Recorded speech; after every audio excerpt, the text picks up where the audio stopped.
A young man found himself reincarnated into another world, awakening an extraordinary ability called water manipulation. This skill did not merely grant him control over water, it also allowed him to tame fierce aquatic beasts, turning them into his loyal companions. However, he did not stop there. He pushed these creatures beyond their natural limits, evolving them into terrifying sea monsters. The story unfolded in a distant land where Leang stood in a daze, mesmerized by the breathtaking view of the rising sun. The golden light painted the sky, and the crisp morning air filled his lungs. It was a peaceful, surreal moment. Before he could lose himself completely in the scenery, his father's voice called out to him, snapping him back to reality. The sound, though seemingly unfamiliar at first, carried warmth and comfort. Without hesitation, he rushed to his father, determined to make the most of the day. That morning, they spent their time on the lake, checking their catch. It was an ordinary day, yet it held a simple joy, the kind he had not experienced in a long time. A crab latching onto his foot, his father nearly choking from laughter, and the playful scribbles they carved into their boat for no reason at all. It was enough to make him forget everything else. Time passed unnoticed until the sun began to set. Before heading back, they sat by the shore to enjoy the view a little longer. That was when he spotted a red carp swimming by, its scales shimmering under the fading sunlight. It was a rare sight, and without thinking twice, Leang dived into the water. The moment he hit the surface, the fish vanished, and with it, the lake was eerily empty, devoid of any signs of life. No matter how hard he tried, he could not move forward, as though something held him in place. Suddenly, his chest tightened, his limbs grew heavy, and all he could think about was hoping his father would pull him out. But the world around him dimmed, and in an instant, he woke up, except his father was no longer there. Instead, two strangers stood before him. Reality sank in. The day he had spent with his father had been nothing more than a dream. In truth, he had been captured, bound by these men. Zhang, the one he had trusted, had deceived him. Rather than guiding them as he had believed, they had only used him as bait for a water monster. It was a cruel fate, yet Leang remained calm. This was not his first life. Leang was a transmigrator from another world. A month had passed since he had arrived in this realm, taking over this body. The original owner had perished from illness, and somehow he had ended up in his place. His mother had died in childbirth, leaving him to be raised by his father alone. For years, it had just been the two of them, until 3 months ago, when his father succumbed to a respiratory disease. Now, all the emotions, grief, loneliness, and longing had become his own. He had never known what it was like to grow up with a family, yet in the past month, he had adapted to the former owner's relationships and daily life. During this time, he had also made a startling discovery. This world was anything but ordinary. It possessed extraordinary powers, where people trained their bodies and minds to surpass human limits. Those who succeeded were known as cultivators, but it was not just humans who could evolve through training. Animals could as well. Those who did became mythical beasts. As if on cue, a creature emerged from the depths of the lake. Even Zhang, a seasoned cultivator, felt his legs go weak at the sight of it. He had expected the water beast to be no longer than half a meter, but the information had been entirely wrong. When it surfaced, it easily rocked the boat, sending waves of panic through everyone on board. Still, Yang was not one to back down without a fight. He had trained for 10 years, and if the beast wished to devour them, it would have to work for it. The second the creature lunged, Yang retaliated, unleashing his most powerful attack. But the beast was colossal. Its jaws alone dwarfed him. Before he could even register what was happening, he was gone, swallowed whole like a mere snack. The impact shattered the boat into pieces, sending the remaining man into absolute panic. This was never part of the plan. He had no intention of dying here. Desperation took over, and in a last-ditch effort to save himself, he stabbed Liang's hand and threw him into the water, hoping the scent of blood would serve as a distraction. Bound by restraints, Leang sank rapidly, but he refused to surrender. He thrashed against the ropes, biting into the rough fibers. After several agonizing moments, they loosened just enough for him to break free. However, another problem arose. His oxygen was running out, and he had already sunk too deep. Darkness crept into his vision, and just as he was about to lose consciousness, a vision appeared stood before him, his father's arm reaching out. He knew it wasn't real, yet his body reacted instinctively, stretching his hand forward. To his surprise, he grasped something solid, a log, the very same one from his father's boat, the one they had carved their faces into all those years ago. A rush of emotions, gratitude, relief, and even warmth, despite the freezing water, overwhelmed him. Somehow, even in death, his father had saved him once again. But the moment was short-lived. The scent of his blood had spread, and the monster had caught it. Before he could react, sharp teeth clamped onto his leg, dragging him further into the depth. The pressure in his chest built, the light above faded completely, and he was pulled into the beast's lair. The sight before him sent a chill down his spine. Countless bodies long devoured, wrecked boats reduced to fragments, and piles of treasure glimmering like a cruel joke in the darkness. He had done everything he could to survive, but now it was clear there was no escape. With his last breath, he closed his eyes and whispered a silent apology to his father. Soon he would be joining him, but the water beast had other plans. Instead of finishing him off, it slammed him to the ground, toying with him like a predator playing with its food. Pain erupted through his body, but then something unexpected occurred. His blood, drifting through the water, seeped into the lake bed and touched something ancient, an artifact buried beneath the wreckage, a water cauldron. At that moment, an ancient being stirred. A surge of power coursed through Liang's body, foreign yet strangely familiar. The energy adapted to him, shaping itself into something he could instinctively understand. It resembled the game systems he had once played before transmigrating, and in that instant, his ability awakened: water manipulation. The change was immediate. The water surrounding Leang was no longer his enemy. It had become his domain. His wounds closed, his body strengthened, and suddenly it felt as though he was standing on solid ground. The resistance of the water seemed to vanish, leaving him to question how any of this was possible. As if in response to his thoughts, a system notification appeared, explaining everything. He had obtained a skill called water control, which granted him the ability to manipulate water currents and breathe underwater. It was a powerful skill, one that transformed the depths of the lake into his battlefield. Before Leang could fully process his newfound abilities, the beast struck again, lunging forward to devour him. But this time, Leang was no longer helpless. With a mere thought, the water twisted and surged, catching the beast mid-swim and suspending it in place. A rush of power filled him, an intoxicating sensation that made him realize he had no limits underwater. However, reality quickly set in. This power was new, and his control over it was far from perfect. The beast struggled, breaking free from his grip, and lunged again. Yet with his newfound mobility, Liang easily dodged the attack, slipping through the water as if it were second nature. Still, dodging alone wouldn't be enough. Without a weapon, Liang needed another way to defeat the beast. Just as that thought crossed his mind, the system responded. It turned out he wasn't just a simple water manipulator. He had another skill called blood domination, which allowed him to inscribe ancient runes using his own blood, forming contracts with aquatic spirit beasts. This revelation made his pulse quicken. It was exactly what he needed. In an instant, he formulated a plan. The moment the beast surged toward him again, Liang used water control to halt its movement just long enough to inscribe the necessary runes, creating a blood domination talisman. As soon as the beast broke free from his water hold, Liang weaved around its massive form and slammed the talisman onto its head. However, forming a contract was easier said than done. It became a battle of spiritual force. The beast fought back, lashing out with the intent to crush Liang's very soul. His vision darkened, his body stiffened, and for a moment, it felt as though the creature's will was overwhelming his own.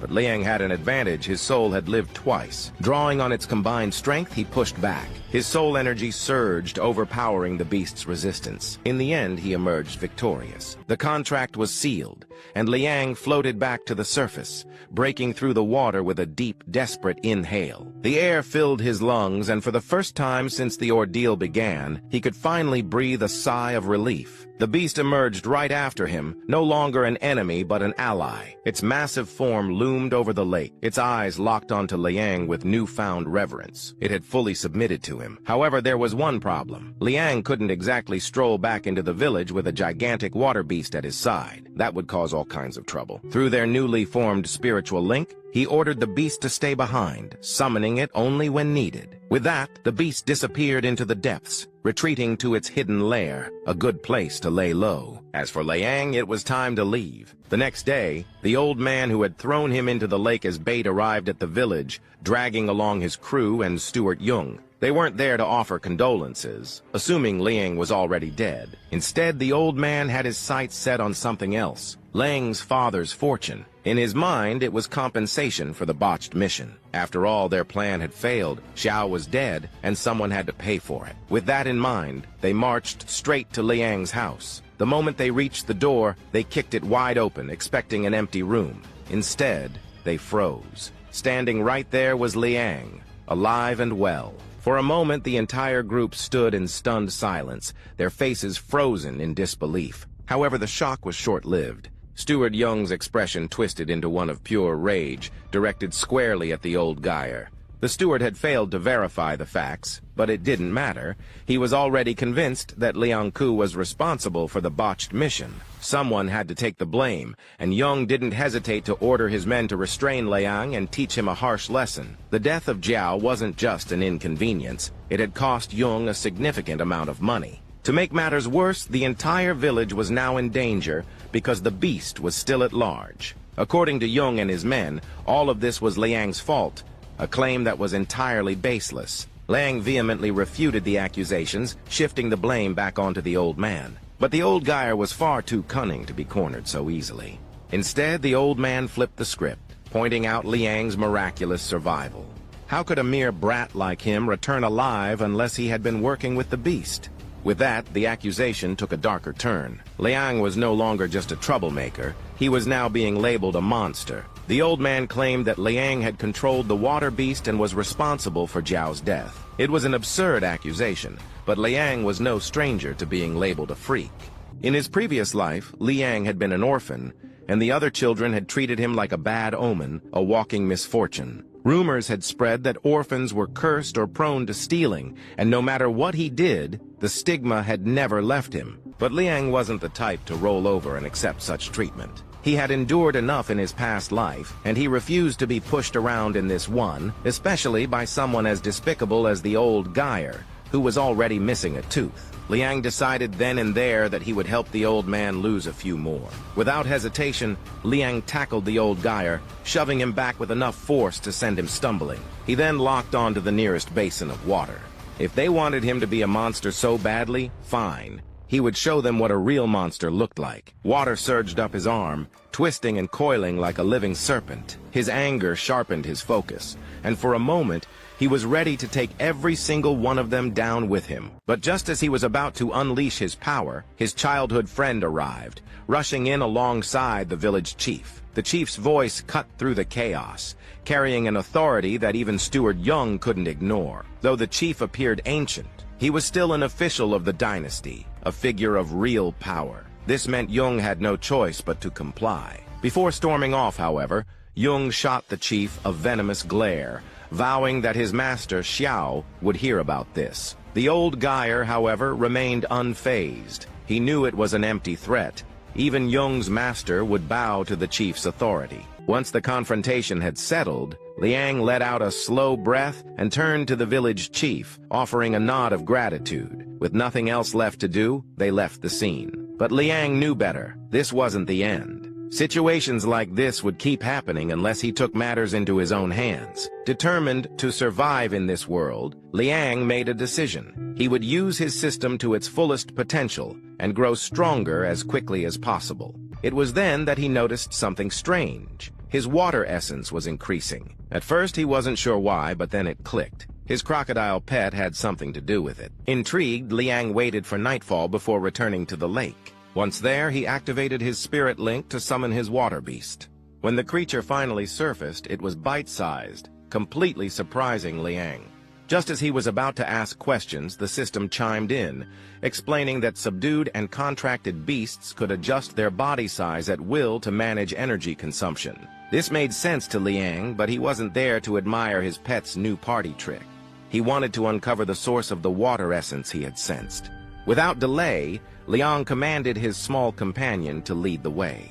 The crocodile dove into the water and Liang followed closely. The water beast guided him deeper into the lake, weaving through the murky depths until they slipped into a hidden underwater cave. The moment Leang stepped inside, his eyes widened in astonishment. Countless legendary spirit plants sprawled across the cave floor, glowing faintly with rich spiritual energy.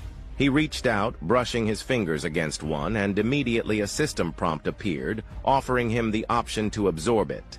This was a loot drop Leang couldn't afford to pass up. In this world, spiritual materials and treasures absorbed extraordinary energies over time, making them incredibly valuable.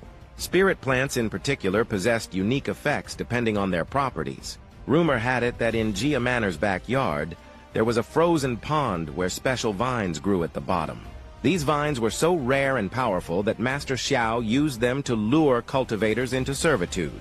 Yet here Liang stood surrounded by a cave full of them. Absorbing these plants would undoubtedly boost his water essence exactly what he needed. Without wasting any time, Liang got to work. He gathered as many plants as he could. He briefly considered asking his beast for help, but when he glanced over, the crocodile was already bloated, having eaten a few plants itself. Seeing it floating around, clearly full and content, Liang decided to let it rest. After all, it had earned a nap for leading him to such a treasure trove. Once he had gathered everything, Liang began devouring the plants.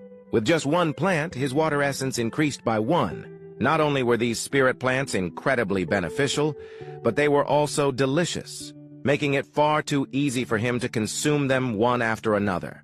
He kept eating, absorbing as much water essence as possible. The more he accumulated, the stronger his fusion with aquatic spirits would become, and the faster his aquatic beasts could evolve.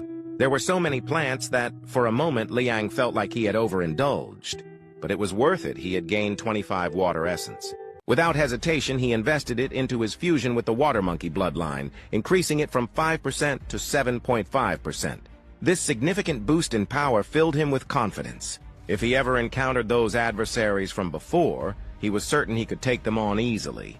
However, that confrontation would have to wait. Leang had a more pressing issue. He was broke. Autumn was coming to an end, and during this season, crocodiles slowed down due to hibernation, meaning he couldn't rely on them for hunting. With time running out, Leang devised a simple plan. Exploit the crocodiles now and gather as much profit as possible before they became useless. With this in mind, he commanded his crocodile to hunt as many fish as it could.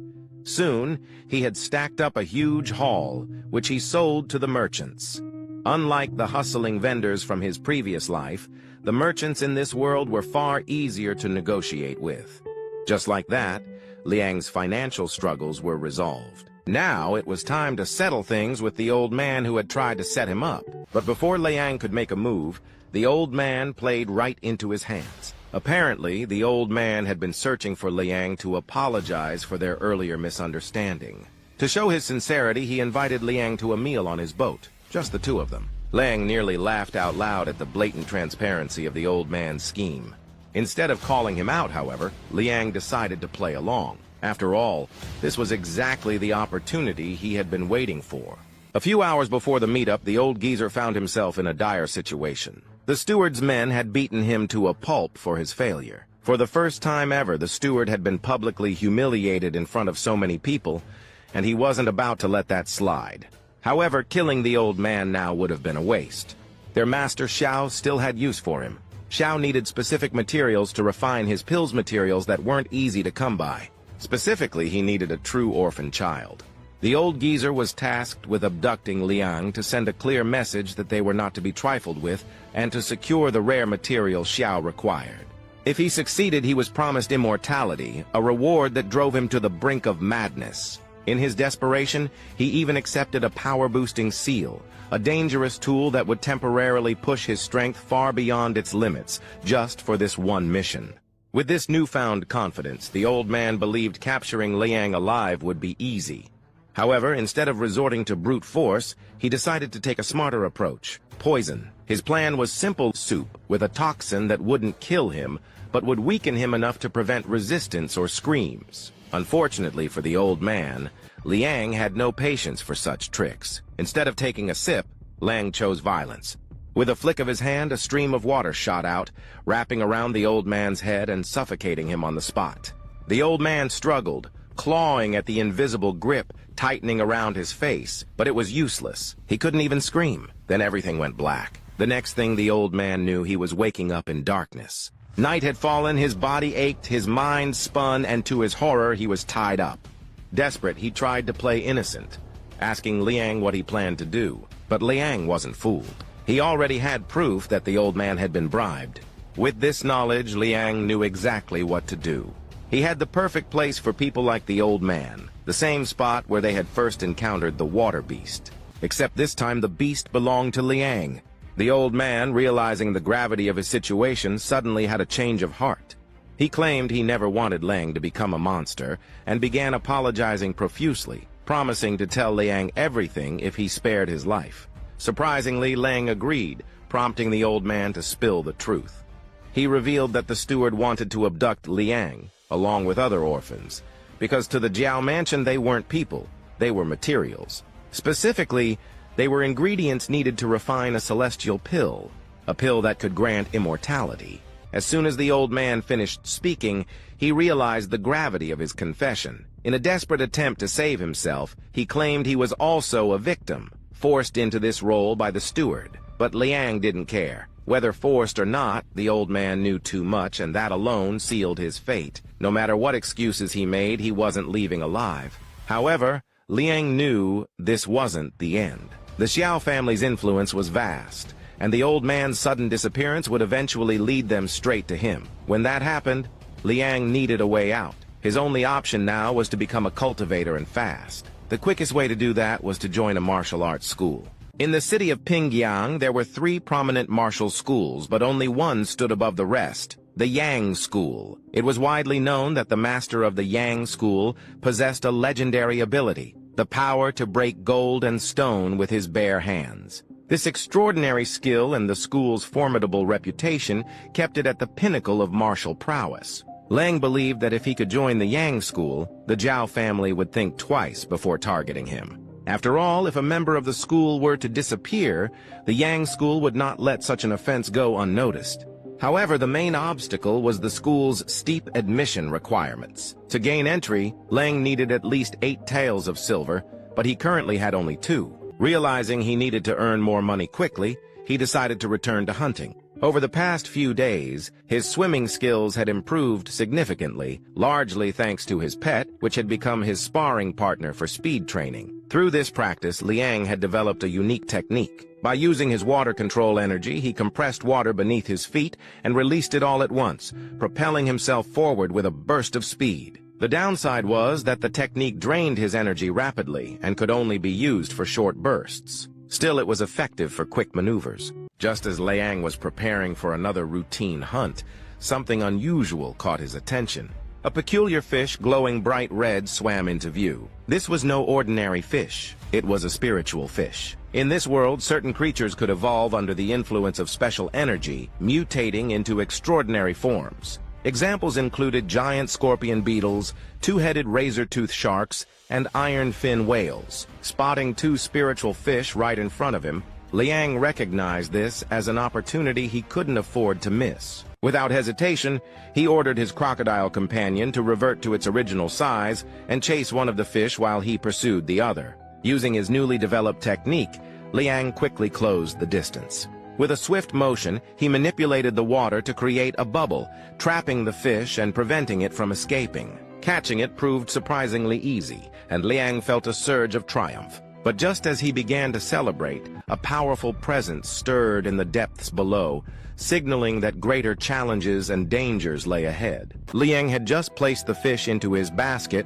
when, without warning, a massive water beast emerged from the depths. The creature swiftly wrapped itself around him and slammed him straight into the lake bed. The impact startled him, but he knew this wasn't the time to lose consciousness. Summoning his focus, Leang locked in and quickly realized he was facing the infamous 6-barbed fish, a fearsome predator known for devouring humans. To make matters worse, the beast possessed abilities eerily similar to his own. It conjured a massive water orb, preparing to launch a devastating attack. However, Liang's power far surpassed the creature's. With a swift motion, he shattered the orb before it could fully charge. This only enraged the beast further. It lashed out with its tail, but thankfully, the croc intervened just in time, intercepting the blow. Before the beast could recover, the croc unleashed a powerful move, the primary Lotus Special, slamming the creature into the ground. Seizing the opportunity, Leang stepped in, attempting to capture the beast using his blood talisman. However, the water beast's spiritual energy proved far stronger than the croc's, and things quickly took a turn for the worse.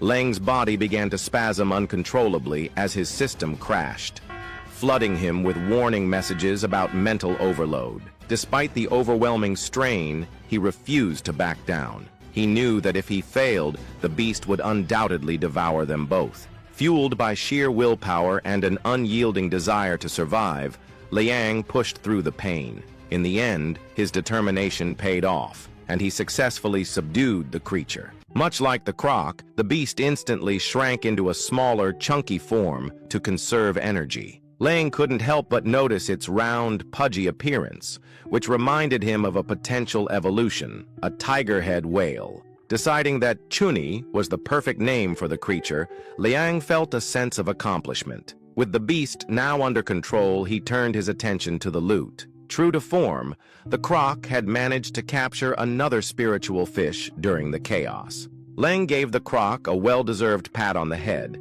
feeling grateful for its assistance. To celebrate their victory, Leang decided to cook some of the fish. He also prepared a smaller spiritual fish, hoping to extract water essence from it. To his delight, the attempt was successful, yielding 18 points of water essence. The result left him ecstatic. If a small spirit fish could provide such a substantial amount, a larger one would likely yield triple that, enough to potentially break past a 10% fusion rate. Despite the temptation to use the essence immediately, Leang knew he had other priorities. He needed money to enroll in school, and that required careful planning. For now, he decided to hold back and focus on securing the funds he needed.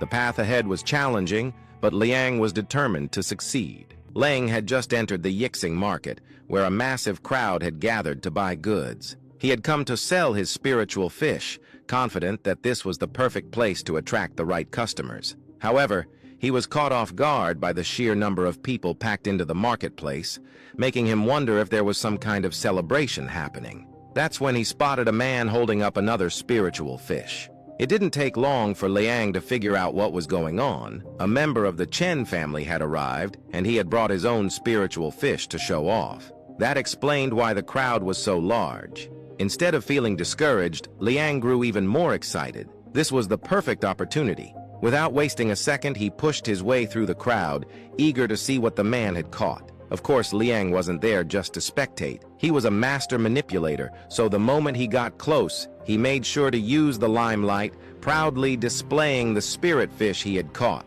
But to his surprise, instead of drawing excitement, the crowd reacted with confusion. His fish wasn't met with awe, but with outright rejection. People started saying it didn't look like a spiritual fish at all, just some ugly, deformed creature that only a clueless newbie would bother catching. Before he knew it, the mockery began. The crowd didn't hold back, openly laughing at him. Even Chen, the so-called expert in spirit fish, was smirking, as if he were watching a fool embarrass himself. Just then, a cultivator arrived, instantly drawing the attention of the crowd. It was Hu Qi, a respected master from the Yang martial arts school. Since Chen was standing closer, the cultivator's gaze naturally fell on the crimson bloodfish in his hands. Without hesitation, Hu Qi asked for the price. Recognizing the man's high status, Chen didn't dare throw out a number himself. Instead, he humbly let the cultivator decide what he thought was fair. With that, Hu Qi casually offered 3 taels. The moment the words left his mouth, Chen's eyes widened. This amount was far more than he had ever expected. But just as the deal was about to be finalized, Leang suddenly whipped out his own fish for the cultivator to see. The onlookers, still riding high on their mockery, thought Leang was setting himself up for further humiliation. Some even chuckled, convinced he was about to be completely shut down. However, the cultivator's reaction was the complete opposite. The The moment his eyes landed on Liang's creature, he was visibly excited. He identified it as a horned pommet, a rare and highly valued spirit fish. Without hesitation, Hu Qi offered 6 taels for it. The entire market was stunned. They had been completely wrong, and the amount of money offered was more than what most families could save in generations. Now they realized who the foolish one really was, and it definitely wasn't Liang. Even Chen, who had just been basking in his own success, was left speechless. No amount of arrogance could cover the fact that Liang had outshined him completely. However, with such a large sum of money, shock quickly turned to envy. One man in the crowd even made a veiled threat against Liang, disguising it as a joke. But Liang didn't let it bother him. He simply went on with the transaction, completely unbothered by the stares. With that, Chen had no choice but to back away, knowing full well that his fish was no longer of any interest to the cultivator. But before handing over the fish, Leang, ever the opportunist, saw a chance to dig for more information. If his fish was worth double the price of a crimson blood fish, he wanted to know why. Casually, he asked Hu Qi about it. Luckily for him, the cultivator was in a good mood and didn't mind explaining. It turned out that the horned pommet was a key ingredient in medicine used to craft special pills. These pills weren't just ordinary supplements. They strengthened essence and refined energy, helping cultivators break through the blood flow barrier, a crucial stage in martial cultivation. As fate would have it, Hu Qi was currently at that exact bottleneck, making the fish extremely useful to him. With this, Liang's perspective widened. He had only been thinking about selling fish for money, but now he realized their true value in cultivation. This was huge. Grateful for the insight, he sincerely thanked the cultivator, knowing that this knowledge would serve him well in the future. A little while later, Liang sat in an alley, counting his money, when someone appeared behind him. It was Libo, his childhood friend, who had come looking for him after hearing about what had happened. Libo congratulated Liang for bringing pride to their village, something Liang definitely appreciated. Seizing the opportunity, Liang also took a moment to thank Libo for bringing the village chief when he needed help. As a friend, Libo couldn't resist teasing him, saying that if Liang was truly grateful, he should hand over the 6 taels of silver he had just earned. Obviously, Liang ignored that completely, and instead got straight to the point, asking how much it cost to enroll in the Yang martial arts school. To his surprise, Libo grew really excited, especially since his father was about to send him there as well. The school charged 7 taels of silver for basic enrollment without lodging or meals, 10 taels if those were included, and 20 taels if one wanted to add medicinal baths to their training. While it was pricier than other schools, it was also the most prestigious, making it worth the cost. Leang agreed and couldn't help but smile, realizing he could definitely afford to enroll with his current budget. With everything he had earned over the past few days, he had gathered 9 taels of silver in total. Without hesitation, he told Libo they could sign up together the next day, which excited his friend even more since the timing worked out perfectly for both of them. But just as the moment felt right, their excitement was cut short. Liang's passive ability suddenly activated, sharpening his senses in a way that sent a chill down his spine. He could overhear conversations of people nearby as long as they were close to a water source. And this time, the voices came from none other than the Shao Manor. What he heard made his stomach drop. They weren't just talking about something random. They were specifically tracking him down. This was bad. Absolutely bad. If they were already onto him, he needed to power up fast. Without wasting another moment, as soon as night fell, Leang returned to the lake. To his surprise, Chunky had managed to catch another spirit fish. Without hesitation, Leang decided to prepare it. Unlike a brute who might devour it raw, he took the time to cook it properly, seasoning it and turning it into a soup. The result was extraordinary. The flavors blended harmoniously, creating an unbelievably rich taste that filled his mouth with every spoonful. The aroma was so enticing that his pets were practically drooling, their eyes locked on the delicious meal before them. Fortunately, Leang was not one to hoard good food. He generously shared portions with his companions, ensuring everyone was satisfied. The meal was not only fulfilling, but also rewarding. The spirit fish granted him 24 water essences, a significant increase compared to the 18 essences he had gained from the horned Pimit earlier. Without delay, Leang used the essences to refine his power. As expected, the energy surging through him was far stronger than before. His fusion rate had now reached nearly 12%, filling him with an eagerness to test his newfound strength in a fight. Additionally, his water control had improved considerably. He realized he could effortlessly lift Chunky high into the air if he wished. However, as he observed his beast companion, something else caught his attention. Their evolution requirement had decreased from 800 to 779. This revelation astonished him. The only thing he had done was feed them, yet the requirement had dropped significantly. This discovery made him realize the immense value of the water cauldron, far beyond his initial expectations. It left him wondering about its origins. Was it a natural creation or the work of something greater? The answer, he believed, lay within the cauldron itself. Summoning the cauldron for a closer inspection, Liang noticed intricate carvings that piqued his curiosity. On one side was a water monkey, while the other featured a winged dragon. Other strange creatures were also depicted, including one with a human head and a snake's body, as well as a mysterious robed figure. These engravings hinted at the cauldron's true nature, but Liang knew better than to jump to conclusions. Overthinking would not serve him well at this moment. He needed to stay focused, especially since he was about to enroll in a martial arts school the following day. The next day arrived swiftly. Leang and Libo were traveling through the mountains in a carriage. While Leang was composed, Libo's boundless enthusiasm was almost overwhelming. The younger boy was practically bouncing in his seat, far too excited for the journey. Leang couldn't help but wonder if he should have made the trip alone. After some time, they arrived at Pinyang City, a bustling hub where people from various villages gathered to trade goods. The streets were packed, filled with the chatter of merchants and the enticing aroma of freshly cooked street food.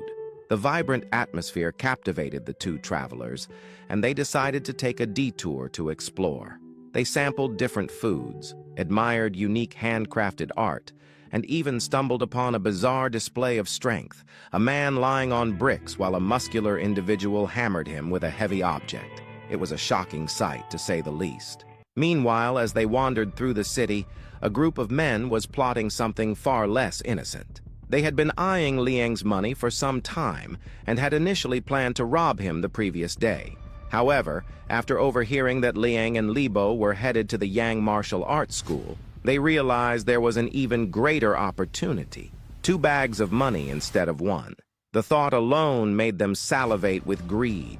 Even if they sold their wives, they would never come close to such wealth. The temptation to take it for themselves was too great to resist. Some of the men hesitated, fearing the consequences if they were caught by the magistrate's office. However, their leader dismissed their concerns with a grin, assuring them that things would not escalate that far. He promised to take care of the bodies himself, confident that no one would ever discover their crime. The gang predicted that Leang and Libo would take the shortest route to the school, a little-used shortcut that was the perfect spot for an ambush. As expected, the 2 travelers eventually appeared on the path. Without wasting a second, the gang stepped out to intercept them, blocking their way with smug grins. They demanded money, giving Liang and Libo 2 options: hand it over willingly or end up buried by the roadside. The men laughed as they delivered their ultimatum, treating the situation as if it were some twisted joke. Unfortunately for them, the joke was about to backfire. Liang was not amused. Instead, he wore a devious smile as he made his decision. If they were so eager to bury someone by the roadside, he would gladly grant them their wish, but it would be their own graves they dug. They were about to face the consequences of their actions. The thugs were immediately enraged, and without hesitation, they lunged at Liang. However, Liang swiftly appeared in front of them, landing a powerful right hook before they could even complete their attack. His speed was astonishing. He noticed the second thug still mid-motion and, without missing a beat, slammed his elbow directly into the man's face. But Liang didn't stop there. Before the second thug could even hit the ground, Liang grabbed him by the hair as if he were nothing more than a rag doll and hurled him straight into their leader. The leader stood there, dumbfounded and completely unprepared for the sheer force coming from someone who appeared to be just a kid. Before he could process what was happening, Liang's fist had already connected, smashing the leader's face into the ground with such brutality that it looked as though he were planting a tree. The impact was so severe that the leader's neck bent at an unnatural angle, leaving little doubt that no ordinary person could survive such a blow. Ironically, Liang hadn't even intended to strike that hard. He was as shocked as his friend, as this was his first real fight since leveling up. It was now clear that his physical abilities, along with his water-bending powers, had skyrocketed. Seeing what had just unfolded, Liang's friend couldn't contain his curiosity. He wondered when Leang had become so strong. For as long as he had known him, Leang had never displayed such power. Did he even need a master at this point? However, since Leang wasn't ready to reveal the truth, he simply shrugged it off with the weakest excuse imaginable. Apparently, he had been a genius all along. With that, they decided to get moving as they were already running late for school. Leang's friend, of course, wasn't buying the excuse for a second. He knew Leang well enough to understand that genius was the last word anyone would use to describe him. But since Leang wasn't ready to open up, his friend decided not to push the matter and respected his decision for the time being. To Liang's surprise, Senior Hu immediately recognized him, which caught Xiang off guard. Seeing Xiang's confusion, Senior Hu casually explained how he had met Liang before. This twist of fate pleased Xiang, as it meant they could skip lengthy introductions and get straight to business. With the formalities settled, it was decided that the juniors would now be under the path he had mentioned. Fortunately, Senior Hu was a natural teacher and, without hesitation, began his explanation. He explained that martial arts were divided into 4 stages. The skin barrier, which hardened the body like oxide, making the skin tough and resilient, greatly enhancing defense. The flesh barrier, which strengthened the muscles, allowing a person to lift a grown man with one hand as if it were nothing. The bone barrier, which unleashed power even more recklessly, making it possible to shatter stone and split monuments. And finally, the blood barrier, which represented the ultimate refinement, enhancing every aspect of the body like embroidery on silk. At its core, martial cultivation boiled down to one thing: refinement. However, for ordinary people, no matter how much they refined their bodies, there was always a limit. To break past that limit, 2 things were indispensable: technique and medicine.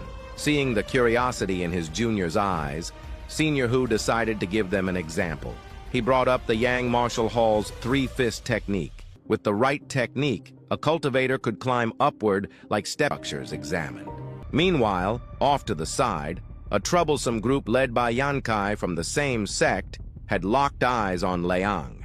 From the way they carried themselves, it was obvious they were lackeys of the 3rd young master of the Jiao Manor, Suiyuan. Suiyuan had taken quite a liking to Liang, and as long as Yankai and his followers managed to get rid of him and his friend from the sect, Suiyuan had promised to grant them whatever they wanted. However, the real reason Suiyuan was so fixated on Liang wasn't just personal interest. There was more to it than met the eye. The Xiao Manor was not, in fact, producing pills to achieve immortality, at least not in the manner people assumed. Instead, they were crafting pills to heal Xiao Yuan, the younger brother of Master Xiao. Master Xiao believed that Liang was the perfect material for refining the elixir, primarily because Liang was the same age as Xiao Yuan. Since Xiao Yuan had been frail since childhood, finding a fetal pill from someone of the same age had become increasingly difficult. Liang, therefore, was the ideal candidate. However, there was a problem. Liang had joined the Yang sect, making it significantly harder to capture him. As a result, they needed to find another target, one who wouldn't be missed. Master Xiao had more or less abandoned the idea, but unfortunately, Xiao Yuan himself had overheard everything. Determined not to let some orphan children stand in his way, Xiao Yuan decided to take matters into his own hands. By handling the situation personally, he believed things would become much easier, and soon he would finally break free from his limitations and advance to his elixir aperture. Meanwhile, Liang and Libo had finished assessing their bone structures. Libo, however, was still in shock, utterly flabbergasted. The fact that Liang possessed a top-tier bone structure, while he himself only ranked at a mid-high tier, was unacceptable to him. Libo entertained the idea that the test might have been rigged, though he knew deep down that it wasn't. He had always believed that he and Liang were equals, but now it seemed as though he was merely a side character in his best friend's story. Despite his discouragement, Libo pushed those thoughts aside and pressed on. With the matter settled, the two were about to head to the training grounds when they encountered a familiar face, Chen Jie Chang, the same individual who had been selling spirit fish with Liang the other day. However, from the way Libo immediately stepped forward and began sizing him up, it was clear that Libo had a deeper history with Chang than Liang did.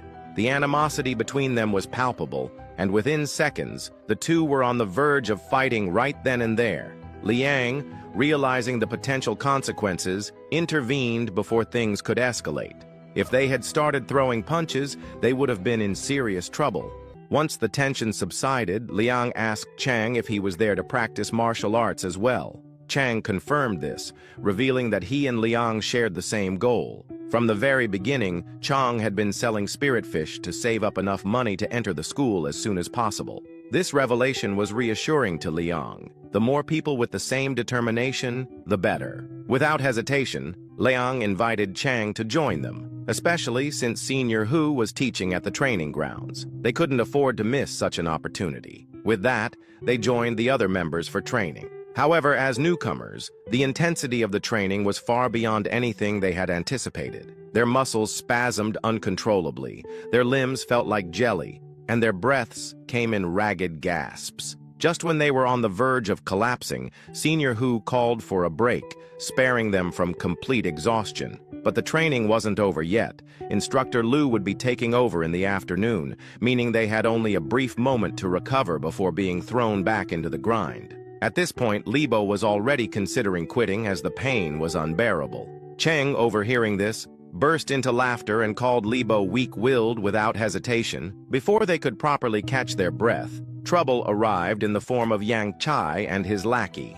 The duo began pestering them immediately, throwing insults and acting as though they owned the place. To make matters worse, they had the audacity to demand 100 coins from Liang and his friends as a donation, claiming that paying up would allow them to stay in the sect. This demand was utterly ridiculous, and Libo was ready to throw hands on the spot, despite knowing his skills weren't on par with theirs. He didn't care. He just wanted the satisfaction of punching at least one of them in the face. However, the more level-headed Chang stopped him, pointing out that picking a fight there would not only be reckless, but also cause unnecessary trouble for Senior Hu, which was the last thing they needed. Even Liang hesitated. He wasn't the type to back down, but with his current strength, he wasn't sure if he could handle 3 cultivators at once. Just as he feared, Yang Chai seized the moment to boast loudly, declaring that he was about to break through the skin barrier and was itching to test it out on newcomers like them. It was a fight they couldn't win. If only they had been near a river, Liang might have had a fighting chance. But in their current state, it was a losing battle from the start. Thankfully, Senior Hu returned to check on the newcomers, putting a stop to the confrontation before it could escalate further. Not only did he shut down the nonsense, but he also ensured that Yang Kai and his lackey were punished for their antics. This only fueled Yang Kai's hatred for Liang and his friends, and they hurled empty threats before finally backing down. Senior Hu, however, wasn't playing around. He made sure their punishment was severe. But things weren't as simple as they seemed. As they left, Liang overheard something through his passive skill that immediately put him on edge. Someone nearby was talking about him, and from the tone of their voice, it was clear they were still targeting him, even after he had joined the Yang sect. They sounded desperate, which was a bad sign. If they were this persistent, it meant they wouldn't hesitate to strike when he was vulnerable, and his friends could end up caught in the crossfire. Without wasting time, Liang quickly told the others he had something to take care of and would be heading home for a bit in the afternoon. He bolted out of there, planning to go to the Lotus Pond, where he would have the advantage and where there would be no witnesses to see what he was about to unleash. A short while later, as night descended, Libo and Ji Chang were leisurely walking around the sect grounds. Libo began to express concern over Liang's prolonged absence, wondering aloud why he hadn't returned yet. Ji Chang, as usual, didn't miss the opportunity to tease him, comparing his worry to that of someone missing their boyfriend. This remark instantly infuriated Libo, and the two were on the verge of another heated argument. However, before their bickering could escalate, a sudden burst of applause interrupted them, drawing their attention elsewhere. It turned out to be Yan Kai, accompanied by his crew, and it was clear he was determined to settle the unfinished business from earlier. Without hesitation, Yan Kai launched into an assault, pummeling Libo and Jie Chang as if they were mere punching bags. Yet this wasn't enough to satisfy him. His true target, Liang, was still absent.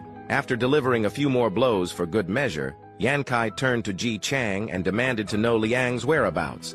Ji Chang, however, refused to betray his friend. Instead, he grabbed the nearest brick and hurled it directly at Yan Kai's face. Unfortunately, Yan Kai's resilience surpassed expectations. The blow didn't even faze him. If anything, it only fueled his anger. He retaliated by slamming Ji Chang's face into the ground, making it abundantly clear who held the upper hand. But Yan Kai wasn't done. Feeling particularly spiteful, he decided to take things further, knowing full well that excessive violence would likely result in punishment. Yet his impulsive thoughts prevailed.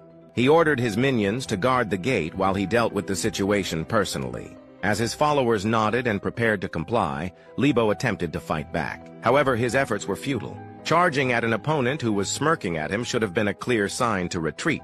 But Libo pressed on, paying the price for his defiance. Yan Kai twisted his arm with such force that it might as well have been a lever, then slammed him to the ground, pinning him in a humiliating position. Yan Kai's focus, however, remained on Jie Chang, the one who had dared to strike him with a brick. If Ji Chang wanted to play dirty, Yan Kai was more than willing to reciprocate. This time, he wasn't just aiming to inflict pain, he intended to make it personal. He taunted Jie Chang, threatening to take one of his eyes, mocking how well he'd be able to train afterward. Meanwhile, Liang had finally returned to the lake, accompanied by his pets. Despite the calm surroundings, an unsettling feeling gnawed at him. His usually fearless companions, Lazy Croc and Chunky, both formidable creatures nearing the skin realm, had been so terrified that they had sent him a distress signal. Whatever had frightened them wasn't an ordinary beast, it was a true monster. Realizing there was no escape, Liang resolved to confront the danger head-on. Upon reaching the area where the beast had last been spotted, he found no trace of the creature itself, only the extensive destruction it had left behind. The sheer scale of the damage indicated that the beast was massive, and Liang knew he had to act quickly. To maximize his chances, he transformed his pets back into their smaller, cuter forms and activated Aqua Vision. Thanks to recent upgrades in his fusion level, his underwater perception had expanded from 1 meter to 6, allowing him to observe the seabed with remarkable clarity. This enhancement made tracking the beast significantly easier. The moment he located it, however, his expression shifted. The creature far exceeded his expectations. It was an enormous crab, its massive claws and appendages dwarfing even his combined beasts. According to Instructor Hugh, any beast surpassing the skin realm was considered a spirit beast, and this crab had clearly reached that level. Yet, Liang reasoned that it couldn't be overwhelmingly powerful. Otherwise, Lazy Croc and Chunky wouldn't have escaped alive. Still, defeating it wouldn't be a simple task, especially without proper preparation. The odds were stacked against them, and Liang briefly questioned whether engaging the beast was wise, as it wasn't part of his original plan. However, uncertainty and danger had always been constants in his life. He believed that the most pivotal moments often arose from taking risks and adapting to unforeseen challenges. The pond was his domain, and he wasn't about to let go of what was rightfully his. With determination, he decided to confront the monster. Transforming his pets back into their original forms, he prepared for battle. Even underwater, their presence was awe-inspiring, exuding an aura of power and readiness. Without hesitation, Liang and his companions charged toward the crab at full speed. But the crab wasn't idle. It was ready to defend itself, setting the stage for a fierce confrontation. The massive creature raised one of its enormous claws, gripping a boulder tightly. It crushed the boulder and hurled it toward its enemies, embedding it with mana before launching it like a barrage of high-speed projectiles. The boulders rained down with terrifying speed, completely dispersing the advancing group. Realizing the danger, Leang quickly understood that they needed to target the crab's claws first. He ordered Lazy Croc to attack, commanding the beast to sink its massive fangs into the crab's armored limb in an attempt to break it. However, it soon became apparent that the attempt had failed. The crab's shell was ridiculously durable, almost invincible, making brute force ineffective. Leang quickly adapted his strategy. Using his water manipulation abilities, he suspended the crab's other claw in place, creating a brief opening. Seizing the opportunity, he directed Chunky to rush in and attack. The beast lunged forward, chomping down on one of the crab's eyes and tearing it out. Instead of weakening the monster, however, the injury only enraged it further, sending it into a violent frenzy. Leang struggled to maintain control, using his mental energy to hold the crab down, but his energy was draining rapidly. Before he knew it, the crab broke free from his restraint and went completely berserk, flailing its claws and stomping wildly. In its rampage, it destroyed several of Liang's precious spirit plants, which infuriated him. Before Liang could react, the massive crab charged at him with surprising speed. It struck him with tremendous force, sending him flying several feet away. Despite the brutal hit, Leang refused to be knocked out. Fueled by anger and determination, he forced himself to stay conscious and got back on his feet, ready to face the creature head-on. However, he knew brute force alone wouldn't work, so he took a moment to analyze the crab, searching for any weaknesses. He noticed that the crab instinctively protected its abdomen, even while sustaining injuries elsewhere. Realizing this had to be its weak spot, Liang saw his chance to strike. Gathering every last bit of his energy, Liang compressed the surrounding water, forming rings around his spear. Each ring added a burst of acceleration, significantly increasing the spear's penetration power. However, with his energy reserves nearly depleted, he could only manage 2 rings before blood began dripping from his nose. Despite the strain, he powered through and launched his spear straight at the crab's exposed abdomen. As he had predicted, the abdomen was far softer than the rest of its body. The spear tore through the crab's flesh, piercing cleanly through to the other side. Leang was ecstatic at his success, but there was no time to celebrate.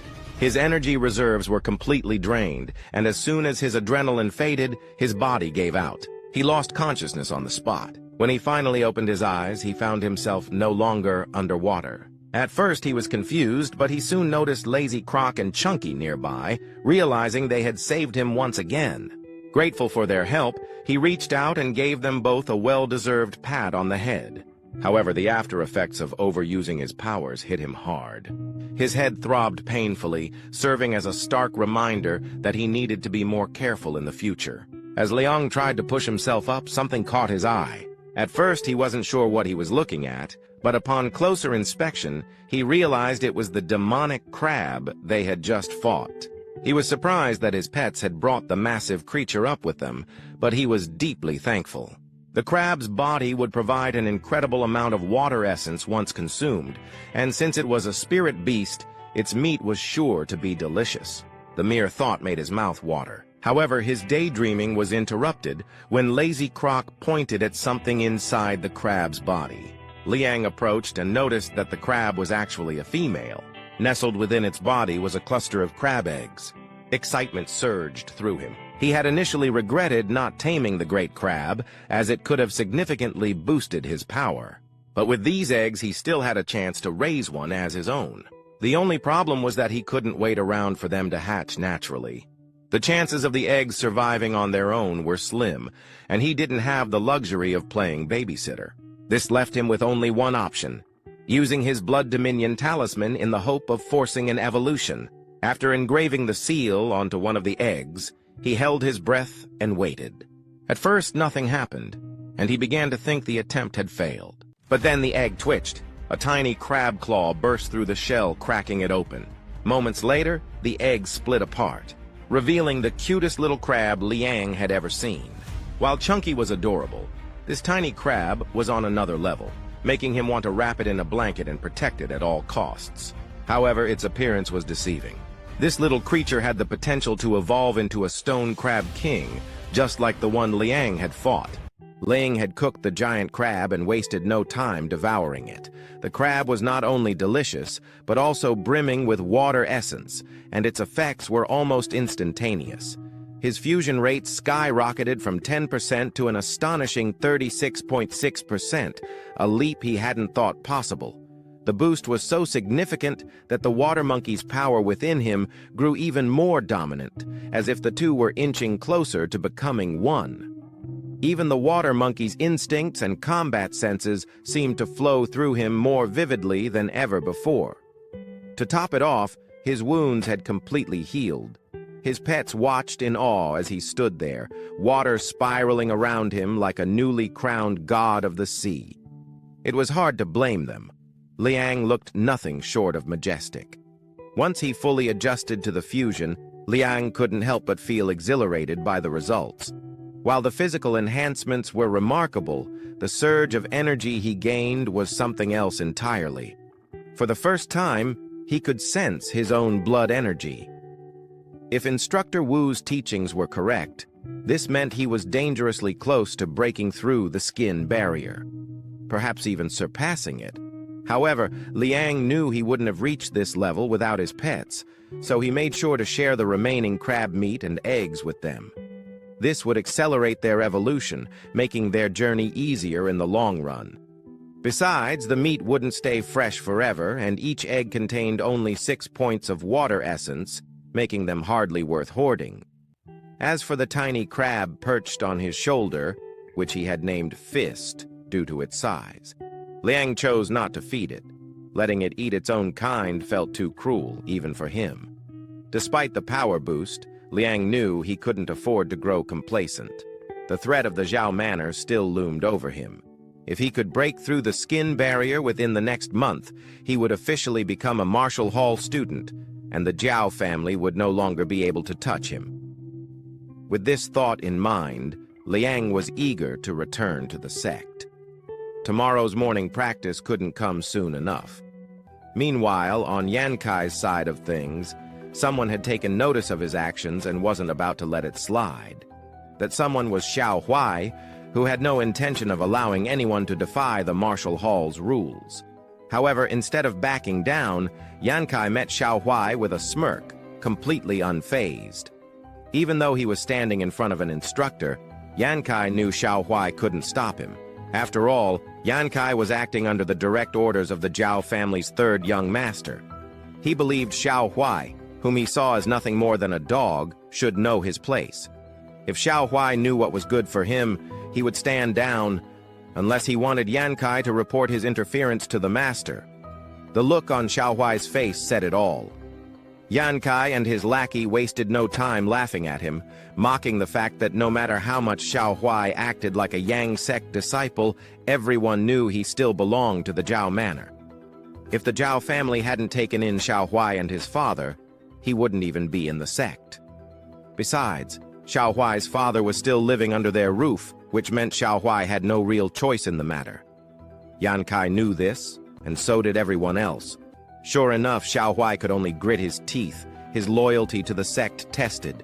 In the end, he had no choice but to lower his head and mutter an apology. For Xiao Huai, as long as his family remained safe, he didn't care what happened to himself.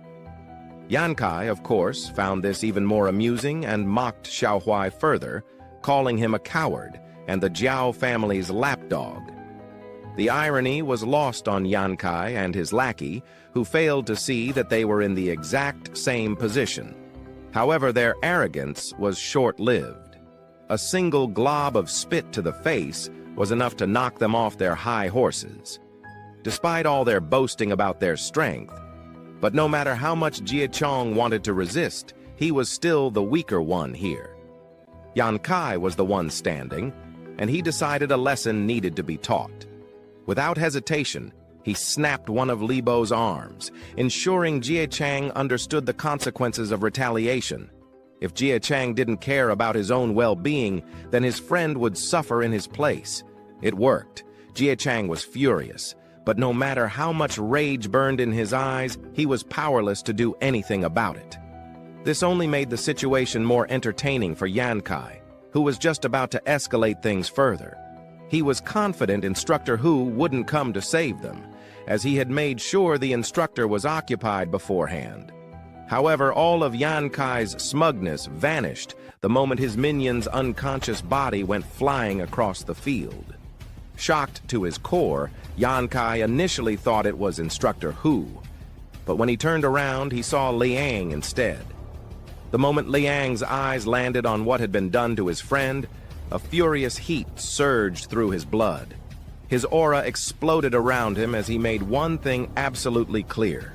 He was going to knock out every single one of Yan Kai's teeth.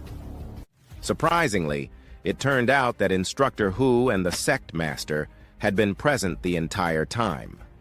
They had uncovered Yan Kai's scheme early on, but chose not to intervene, seeing it as an ideal opportunity to observe their disciples and uncover their true nature when no one was watching.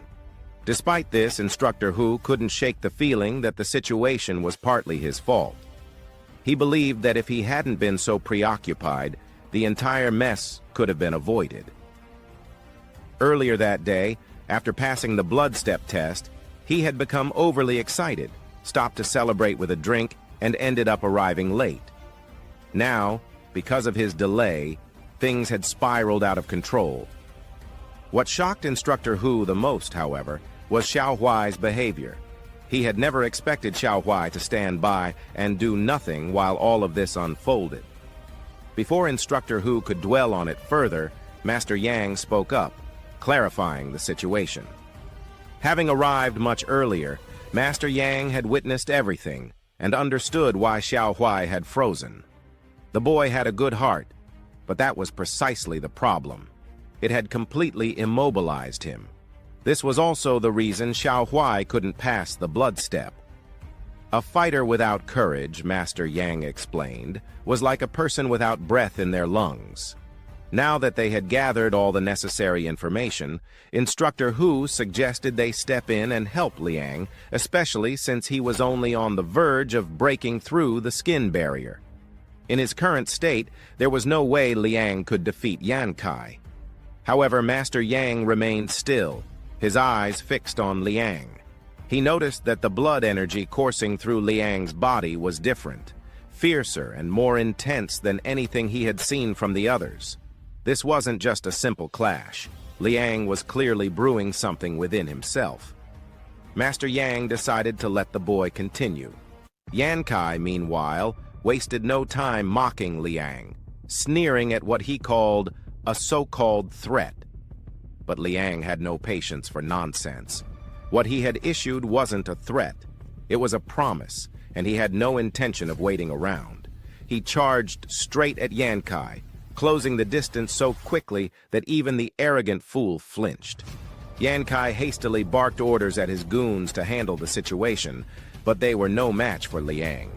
Liang kicked the first attacker aside, dodged a wild punch, and countered with a clean right hook. He then weaved out of the way of a kick from the larger opponent and delivered a punishing blow that knocked the man's teeth out. Liang, however, cared little about these side characters. His real target was Yan Kai, and he was determined to fulfill his promise. Yan Kai, of course, didn't see Liang as a threat. A smug grin played on his lips as he reminded himself that he was at a higher cultivation level than Liang. There was no way, he thought, that some nobody could stand on equal footing with him. The energy dispersing from Liang's body indicated that he was only approaching the skin barrier, a much lesser state than Yan Kai's. That alone should have been enough to scare Liang off, but strangely, it didn't. Not even a little. This threw Yan Kai off balance and he lunged forward, swinging a punch. Leang, however, blocked the punch with ease and retaliated with a kick, followed by a devastating haymaker that sent Yan Kai reeling. Leang didn't stop there. He had made a promise and he was determined to keep it. A brutal uppercut came next, followed by a relentless storm of blows, punches, kicks, and combos that left Yan Kai staggering backward. Each strike chipped away at Yan Kai's false confidence until all that remained was exhaustion. Leang couldn't help but laugh at him. All that talk, only to be beaten down like this, It turned out Yan Kai wasn't so special after all. This realization snapped Yan Kai out of his daze. Being beaten was one thing, but being humiliated by a newbie was something he couldn't stomach. In a desperate move, he whipped out a special item and decided to show some generosity by stabbing Leang straight in the stomach, multiple times, for good measure. As he did so, he taunted Leang, reminding him of his fatherless status. Unfortunately for Yan Kai, Leang was built like a tank. Even with multiple wounds, he remained conscious and mobile. When Yan Kai went for another stab, Leang caught the knife with his bare hand as if it were nothing. Before Yan Kai could process what had happened, Leang hit him with another vicious haymaker, sending Yan Kai's head crashing into the ground with enough force to nearly cave it in. Just like that, the arrogant fool was reduced to a crying mess, scrambling for help. He turned to Xiao Huai, desperately pleading for intervention and babbling about sect rules that prohibited disciples from attacking each other in such a manner.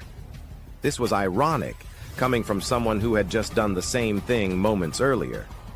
Xiao Huai seemed to consider stepping in, likely out of concern for his father's safety. But before he could act, Master Yang decided he had seen enough.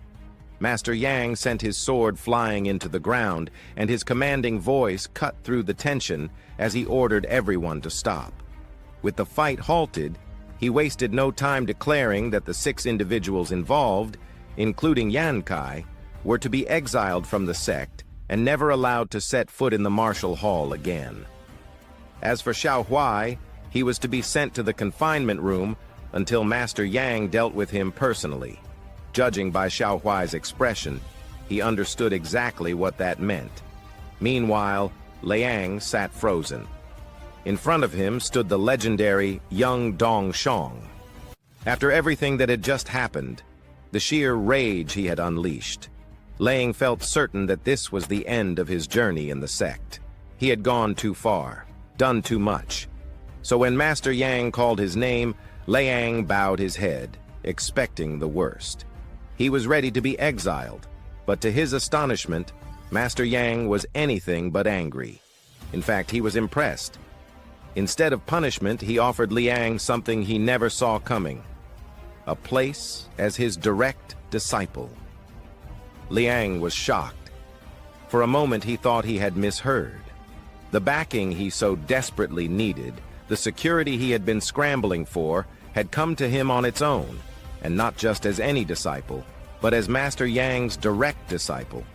Never in his wildest dreams had he expected this, but it was a welcome surprise indeed. With this, his future in the sect was secure. A few days had passed, and the Yang residence was abuzz with excitement. Rumors had spread that Master Yang had accepted his 9th direct disciple, a handsome young man, no less. Upon hearing this news, the girls in the residence wasted no time. They flocked to his room, bringing him new outfits to try on. Some even boldly offered to help him put them on. However, Leang, not one for such boldness, politely declined.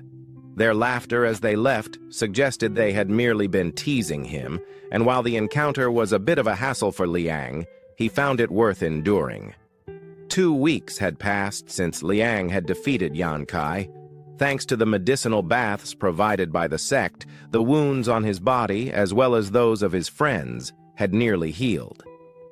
Leang was deeply grateful, not just for the physical healing, but for the sense of belonging it symbolized.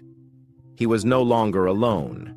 He had a master, senior brothers and sisters, and a support system. Now it was time to prepare for a counterattack against those from the Xiao Manor. Meanwhile, on the other side of the Yang residence, Senior Hu was practically glowing with excitement as he recounted Leang's story. He spoke at length about how impressive the newcomer was, emphasizing that Leang had defeated someone on the verge of breaking through the skin barrier just a day after joining the sect. By now, however, the others had heard the story so many times that they were growing tired of it. They already knew Leang was exceptional. After all, Master Yang had chosen him at first glance. Zhou Qiqin, The only woman among the direct disciples easily detected the jealousy hidden in their conversation and called them out on it. To his credit, the fourth disciple didn't even bother denying it. Still, as a senior, it was tradition to gift something to a new junior, and Leang was no exception. Despite his own financial struggles, the fourth disciple managed to gift Leang a piece of tungsten steel arm guard. It wasn't much, but considering his circumstances, it was the best he could do, and honestly, it was more than enough. As if on cue, Leang arrived, sporting a fresh new outfit for the occasion, complete with a new hairstyle. He looked clean and sharp, drawing everyone's attention. Despite the admiration, Leang made sure to greet his seniors with proper respect, which they appreciated. Before they could head to the ceremony, however, the third senior brother realized he hadn't yet given his gift. Seizing the moment, he presented Leang with a fine piece of exquisite crane gold, an incredibly valuable material for crafting weapons. Not only that, he even offered to forge Leang a weapon himself if he ever stopped by his smithy. Leang, of course, expressed his deep gratitude. With the formalities concluded, it was time to head to the ceremony. They couldn't afford to keep their master and mistress waiting. Meanwhile, over at the Xiao Manor, the atmosphere was far grimmer. The steward had arrived bearing bad news. Old Man Zhang's corpse had been found, but the item that was supposed to be inside his stomach had vanished. This was the last thing Xiao wanted to hear. He didn't even let the steward finish before slapping him in a fit of rage. The situation was dire. If that item were exposed, it would cause serious trouble. If the government caught wind of it, Xiao's head would be served on a platter as compensation, a fate the steward certainly didn't want. Desperate to shift the blame, the steward pointed the finger at Leang, arguing that since Old Man Zhang had been sent after Leang and was now dead, it was obvious Leang had killed him and let the item escape. This earned the steward another slap. Xiao was no fool. He had already received news that Leang was now a direct disciple of Yang Dongxiang. If the steward was so eager to test Yang's blade, he was welcome to try, though the steward had no desire to do so. Xiao ordered him to forget about assigning blame and focus on retrieving the missing item immediately. As the steward left, Xiao's anger only deepened. Liang had struck a nerve, and even though he was now under the protection of the Yang sect, Xiao couldn't help but plot ways to get his hands on him. Back at the Yang residence, Liang stood before Master Yang as the ceremony to formally accept him as a disciple began. It started with a simple question, to which Liang gave a firm and resolute acceptance. Master Yang made it clear that being his disciple would not be an easy path. Joining meant staying humble, diligent, and respectful to both the masters and the teachings. Liang was forbidden from fighting among his peers, disrespecting his elders, or committing evil acts. Liang understood all of this and responded with unwavering determination, which delighted the master.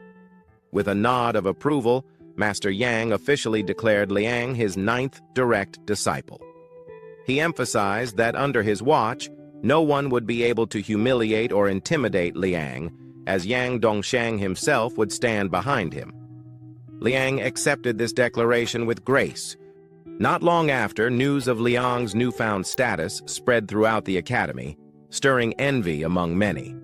However, any jealousy that arose was quickly overshadowed by the far more satisfying revelation that Yan Kai and his gang had been expelled from the school. Yet one person did not take the news lightly: Xiao Yuan. Upon hearing Liang's name, Xiao Yuan cursed under his breath, seething with resentment.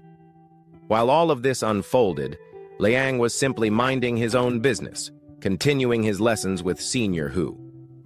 That day, their discussion built upon their previous conversation about the 4 barriers, shifting focus to the 7 paths. Senior Hu explained each realm in detail. In the wild horse realm, a warrior at their peak could restrain dozens of galloping horses without budging. In the wolf smoke realm, blood energy surged like thick black smoke, rising several meters high when fully unleashed, striking fear into those nearby, much like a pack of wolves.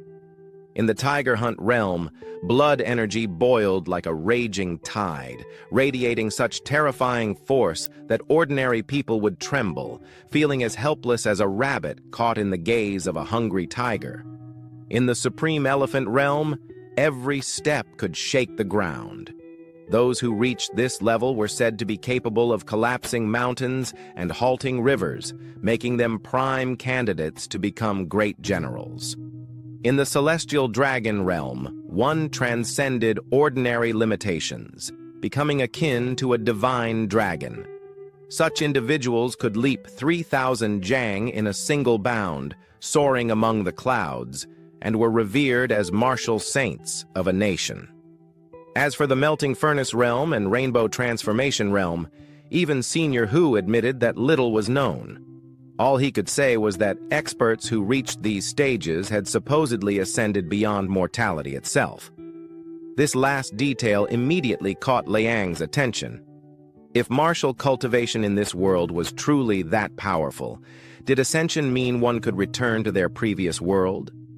It was an intriguing thought, but he pushed it aside for the moment, not wanting Senior Hu to catch him slacking. Quickly, he asked what level their master had reached. The question brought a chuckle from Senior Hu, who was more than happy to boast about their master's strength. He explained that despite there being 3 martial schools in Pinyang City, the Yang sect remained the most revered. Unlike the other 2 schools, which were confined to Pinyang due to their limited capabilities, Master Yang stayed by choice. Pinyang was his hometown. His martial arts school had been the #1 for years for one simple reason. Master Yang was the only one in Pinyang to have reached the tiger hunt realm. As one might expect, Liang was both surprised and excited by this revelation. With his system, he believed he could reach that level even faster. His excitement was evident on his face, so much so that Senior Hu had to caution him, advising him not to rush. Advancements, he stressed, had to be made step by step, with patience and control. But of course, Liang wasn't exactly listening. His mind was already racing, thinking about the spiritual fish he needed to capture to break through the first barrier and officially become a martial master. With that goal in mind, he wasted no time. The next moment, he was out on the lake, attempting to catch a spirit fish with the help of his pets. Fishing itself was easy, but for some reason he couldn't seem to find what he was looking for. No matter how many fish he caught, they were all just regular fish. His boat was nearly overflowing with them, making him wonder if he needed a bigger vessel. Yet, even after some time had passed, his luck refused to turn around. Not a single spirit fish was in sight. With his synchronization rate already at 37%, he knew that catching just one could help him break through to the skin barrier. However, his train of thought was suddenly interrupted when he noticed a single red feather fluttering in the wind. As his gaze followed it, the atmosphere shifted. The once calm lake grew restless, with unseen currents stirring beneath the surface. Then, without warning, waves surged and crashed violently against his boat. This took Liang by surprise, as such a disturbance had never happened before. He immediately began looking around for answers and quickly realized the source of the chaos. 2 giant spirit beasts were locked in combat. A primordial toad had set its sights on a vermilion bird, clearly attempting to turn the majestic creature into its next meal. But the bird had no intention of being eaten. With a furious flap of its wings, it retaliated, sending the massive toad hurtling back into the lake. The impact was so powerful that it created a massive wave, one large enough to shatter Liang's boat into pieces. Thrown into the water, he barely had time to react before the vermilion bird unleashed its next attack, a mental strike that hit him instantly. His vision blurred, his thoughts scrambled, and before he could even resist, his consciousness completely blacked out. Some time later, Leang woke up on solid ground. At first he was confused, but as he groggily took in his surroundings, he quickly realized what had happened. His pets had saved him yet again, pulling him away from the battlefield before things could get worse. Even so, his mind was still reeling from what he had just witnessed. Those spirit beasts were on a completely different level. Just from their battle alone, the entire weather had shifted. A full-blown tornado now raged in the middle of the lake, created by the sheer force of their clash. If a primordial toad was capable of catching a beast that could create such a vortex, then capturing one himself would be an entirely different challenge. That thought alone made him feel ridiculously small. But that was a concern for the distant future. For now, he still hadn't caught the one fish he actually needed. To make things worse, his boat was destroyed, and all the fish he had caught so far were gone. His progress was completely delayed, which was frustrating to say the least. With a heavy sigh, he decided to take a break before his irritation got the best of him. Just as he was about to resign himself to his bad luck, something unexpected happened. His lazy crocodile, who was usually too sluggish to be of any use, had actually come through when it mattered most. While Leang had been knocked out, it had somehow managed to catch a spirit fish. And just like that, things weren't so bad after all. With this, he could finally break through the skin barrier and grow stronger. Leang went straight to his house and immediately began cultivating blood energy. Blood energy, he reflected, was a manifestation of a martial artist's physical strength. However, possessing strong blood energy alone did not equate to power. Rather, it was because their physical constitution was robust enough that they could condense sufficient blood energy. Blood energy was not the cause of strength, but the result. Yet, this result, in turn, reinforced the cause, creating a positive cycle that grew endlessly. With Senior Hu's guidance and the resources provided, Leang felt confident in his ability to progress. This confidence was further bolstered after he received a concentration incense, a rare aid that helped martial artists break through their gates more easily. The key to breaking through the pie gate and becoming a martial artist lay in tempering the blood energy in the chest. Each time Leang trained his blood energy, he replenished it with fish meat. Despite this, after 38 attempts, he still felt he was just a little short of achieving his goal. It was then that he recalled another piece of advice from Senior Hu. Another key to breaking through the pie gate was to use qi and blood inner force to stimulate the body's fascia and skin, achieving the effect of skin refinement. Qi and blood referred to the energy one felt in their chest when practicing martial arts. It was the essence condensed by the human body, the very root of life. When a martial artist could sense a warm current flowing from their chest, merging with their blood energy, this qi would begin to move. It would spread toward the limbs and bones, and finally, when it reached the fascia and skin, it would transform into a surge of heat. That was skin refinement. Indeed, Leang could feel that he was close, but unfortunately, it still wasn't enough.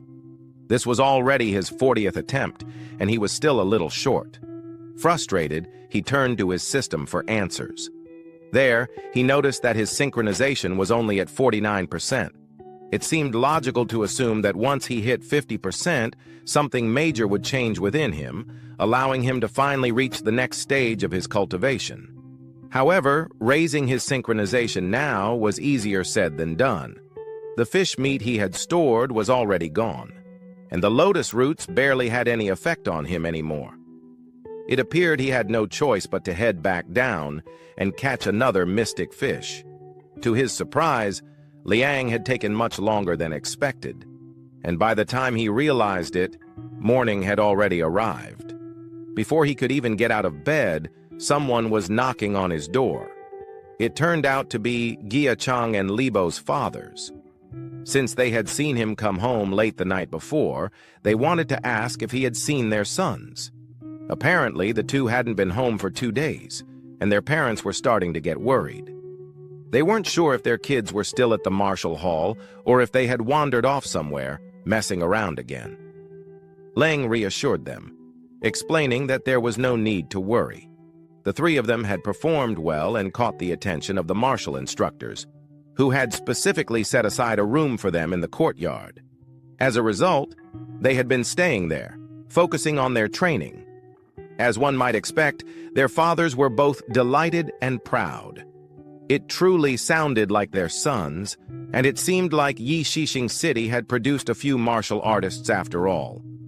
This wasn't much of a surprise, as everyone had watched these kids grow up together and had always known they would achieve something big one day. Liang kept his smile on but didn't reveal the whole truth. The real reason Jichang and Libo hadn't returned with him was that they were too scared to go back. Their injuries hadn't fully healed yet, and they didn't want their parents to worry for nothing. With that matter settled, the uncles revealed another reason for their visit. They had come to remind Leang that the village was organizing another river god sacrificial ceremony.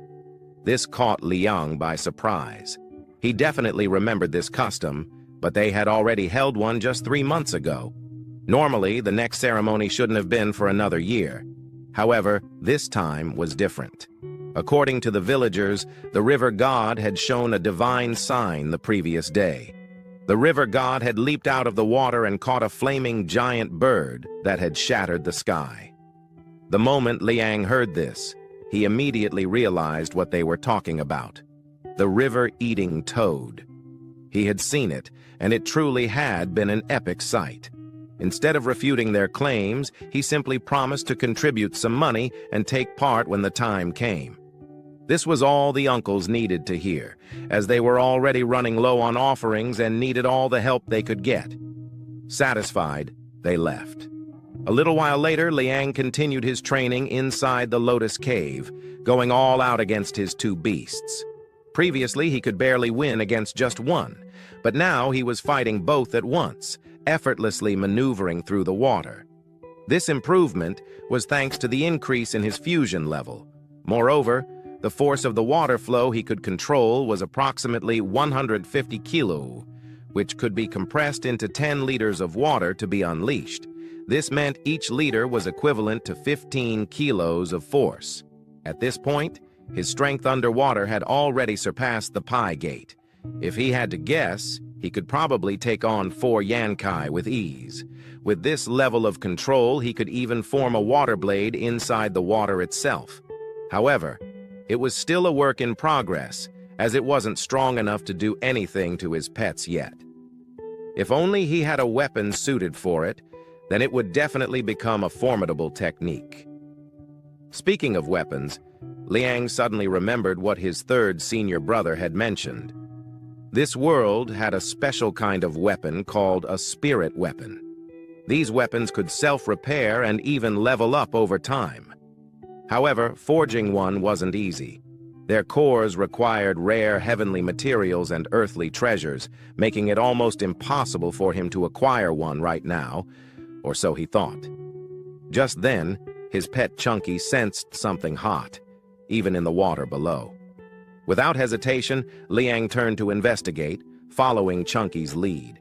Soon, he discovered an item buried beneath the rubble, still bubbling with energy. To his surprise, it was a feather, the very same vermilion bird feather from the other day. Just from its aura alone, it was obvious this wasn't ordinary. It looked special, and this might just be the very thing he had been looking for. Since Leang was already planning to visit his third senior brother to select a weapon, he decided to bring the feather along and inquire about it as well. A short while later, Leang arrived at Pingyang County. As usual, the area was vibrant and bustling with activity. However, before he could reach his brother's smithy, something unusual caught his attention. A thick column of black smoke rising in the distance. It appeared to be coming from somewhere near Pingyang County. This was not a common sight, so Liang made a mental note to ask his brother about it later. Upon arriving at the smithy, however, Liang completely forgot about the smoke, as the item he carried was far more important. Just as he had anticipated, his brother immediately recognized it. The feather was a real treasure known as the Crimson Fire Molt Feather. His brother was so impressed by the find that he didn't hesitate to congratulate Leang. This feather was no ordinary material. It originated from the crimson firebird, a rare spirit creature. When faced with a life-threatening danger, the firebird would inject all of its life essence into a single feather before scattering its plumage in all directions, allowing it to escape. Among these feathers, one would always contain the most life essence, known as the scarlet fire gold feather. Using this feather, the bird could undergo rebirth, similar to how a lizard sheds its tail. Except in this case, the firebird would abandon its entire body. Leang's eyes sparkled with excitement upon hearing this news. However, just as he was about to celebrate, his senior brother clarified that what Leang had found was not the legendary golden feather, but merely a remnant. Though it was still a great discovery, this clarification instantly deflated Leang's enthusiasm. His brother had initially hyped him up, only to reveal that the feather was not as extraordinary as he had thought. Nevertheless, Leang wasn't overly disappointed. The feather could still be used to forge a spiritual weapon, which was exactly what he needed at the moment. Reflecting on his recent battle with the stone crab, Leang had already decided on the type of weapon he wanted: a polearm. He believed it would work best underwater and complement his self-created techniques. Without hesitation, he confidently chose a spear. This decision surprised his senior brother, as spears were quite rare in their school.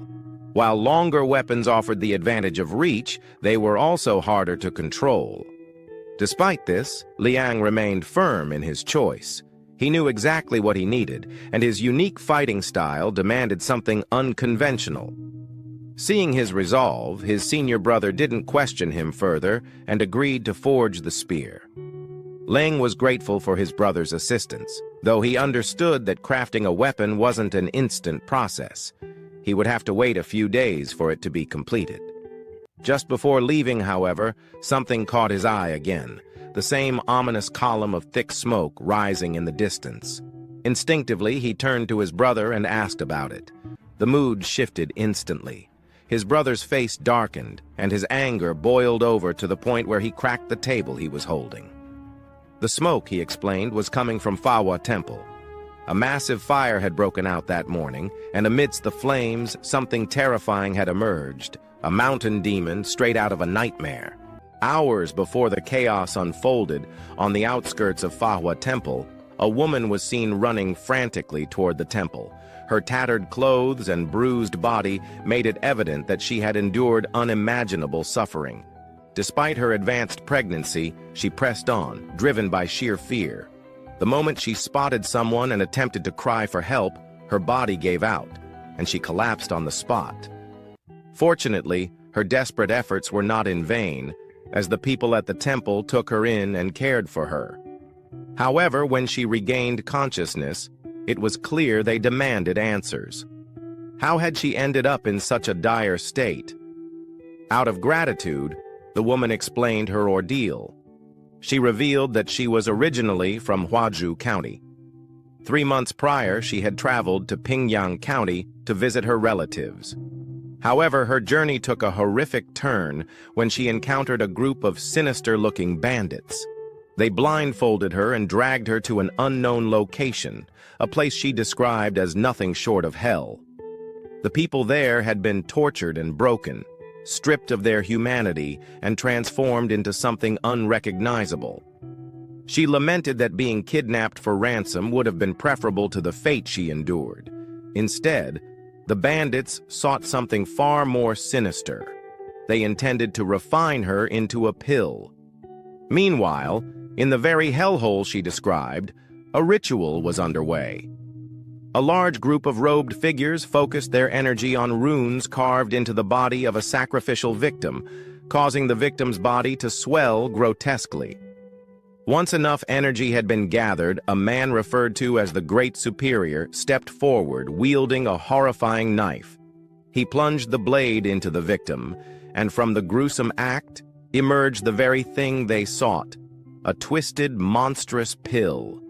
This abomination, a fusion of pure evil and the flesh of the sacrifice, was something only a mind steeped in insanity could conceive. Even some of the newer followers began to question what they were witnessing, their confusion palpable. Who could blame them? One of the senior members took it upon himself to explain the ritual, his tone carrying a mix of reverence and horror. He revealed that this was a forbidden pill known as the fetal pearl pill. The sacrificial victim was first forced to consume a broth brewed from the flesh of a mountain spirit. It didn't matter whether the victim was male or female. Once they drank the broth, their belly would swell, nurturing a grotesque mass of flesh inside them.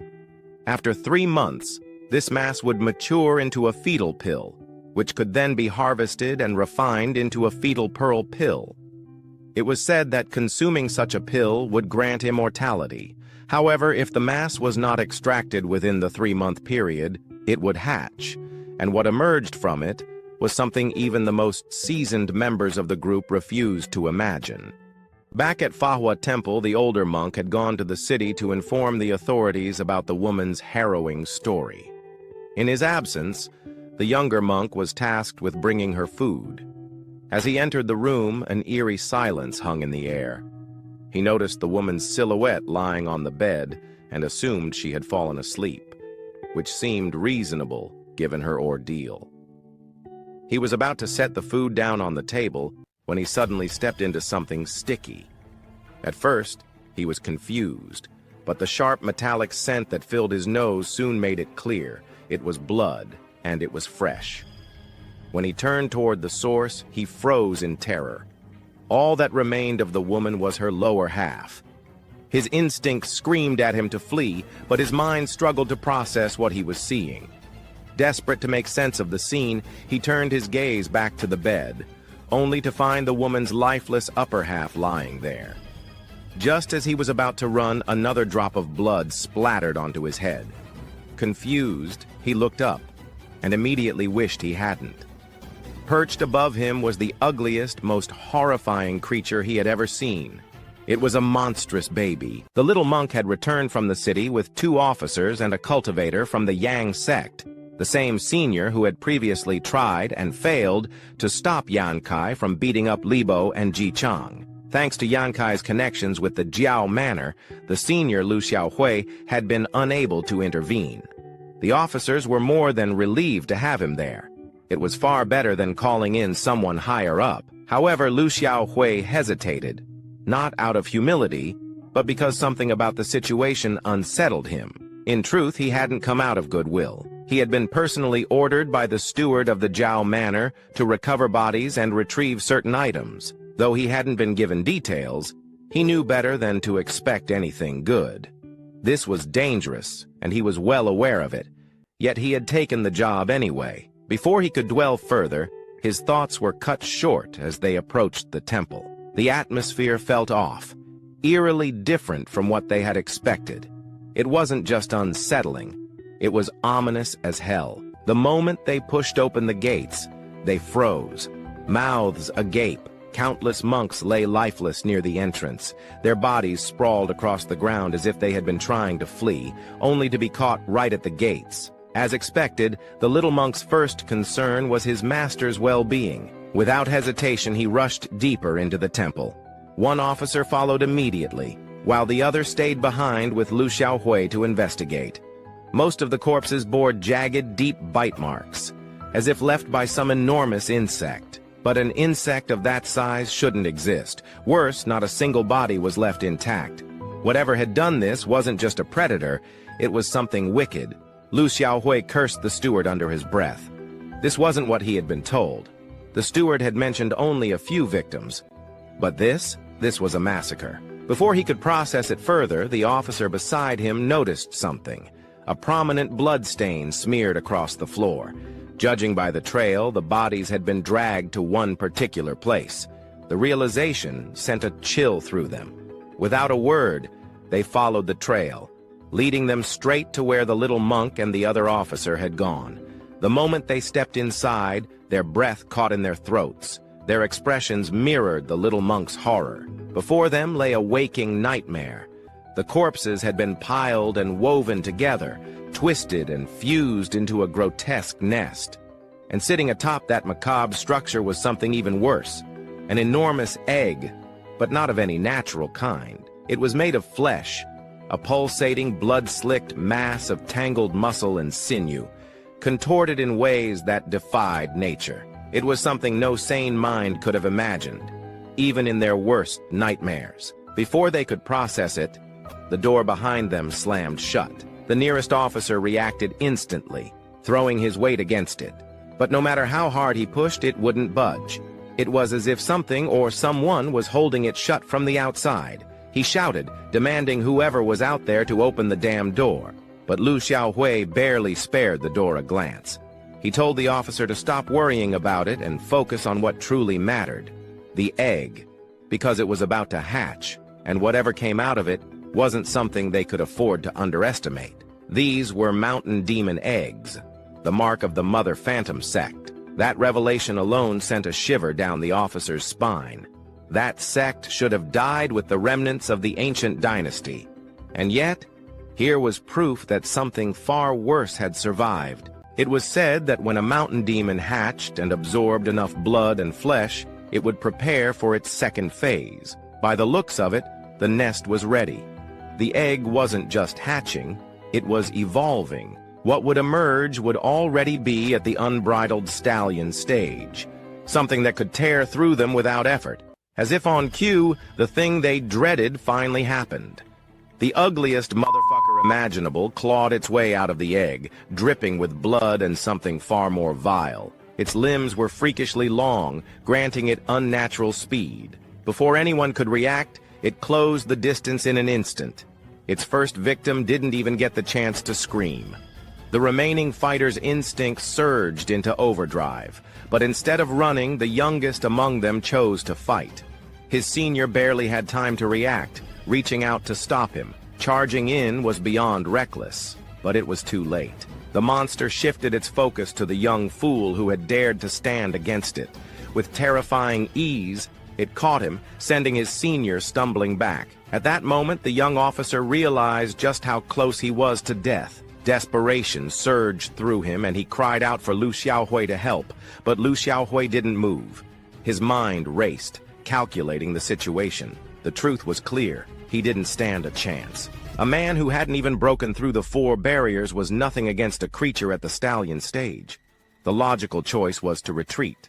Survival was what mattered. That was what he had always believed. And yet, he felt disgusted. Every instinct screamed at him to run, to live, to fight another day, to take the safest path as he always had. That was why he had survived this long. He had always been adaptable, always picked the route with the best outcome. But this, leaving now, meant this monster would roam free, and that he couldn't allow. His past self wouldn't forgive him for that. Because before he became a man of intellect and logic, he had been a child with a pure heart and an unshakable dream. He had once shouted to the world that he would become a great hero, like Master Yang, someone whose name would be renowned across the lands. Back then, the other kids had looked up to him for it. Of course, he had taken pride in that. So even when he found himself outclassed, he never backed down, not even against the young master of the Jiao Manor. He had fought, despite taking a serious beating, but when he saw how his injuries made his father worry, something in him changed. He didn't want to be a burden just because of his pride. His father, however, wasn't the type to miss such a shift. He reminded his son that no matter what happened, he had to become someone he himself could respect, and that had stuck with him. So now, gripping his blade, Lu Xiaohui steeled himself to fight, to test just how powerful a stallion stage monster truly was. This was exactly why he had become a disciple of the Yang sect. Master Yang had seen something in him, and now was his chance to prove it. He charged forward, striking, but the monster dodged effortlessly, already preparing to counterattack. Lu Xiaohui was ready. He met the creature's assault head-on, their blades clashing. At that moment, memories of Master Yang's stories resurfaced. Tales of standing firm in the face of adversity, of his blade gleaming brilliantly as he swung it, flashes of steel cutting through darkness like sunlight piercing storm clouds. Even when heavily wounded and exhausted, Master Yang had never once considered stopping. If his master could fight to the bitter end, then why should he, his disciple, be any less? So even as his dominant arm was severed, he didn't waver. Instead, he shifted his grip, driving his blade deep into the monster, pinning it to the ground, just as he had planned from the beginning. The fire from the candles he had struck earlier had already begun to spread. He had never intended to defeat the beast through brute strength alone. He was too weak for that. Fire was his only chance. And for the flames to consume it completely, he had to keep it pinned down, even if it meant dying alongside it. He apologized to the young officer for involving him. There had been no other choice. He had to see this plan through no matter the cost. But the officer understood.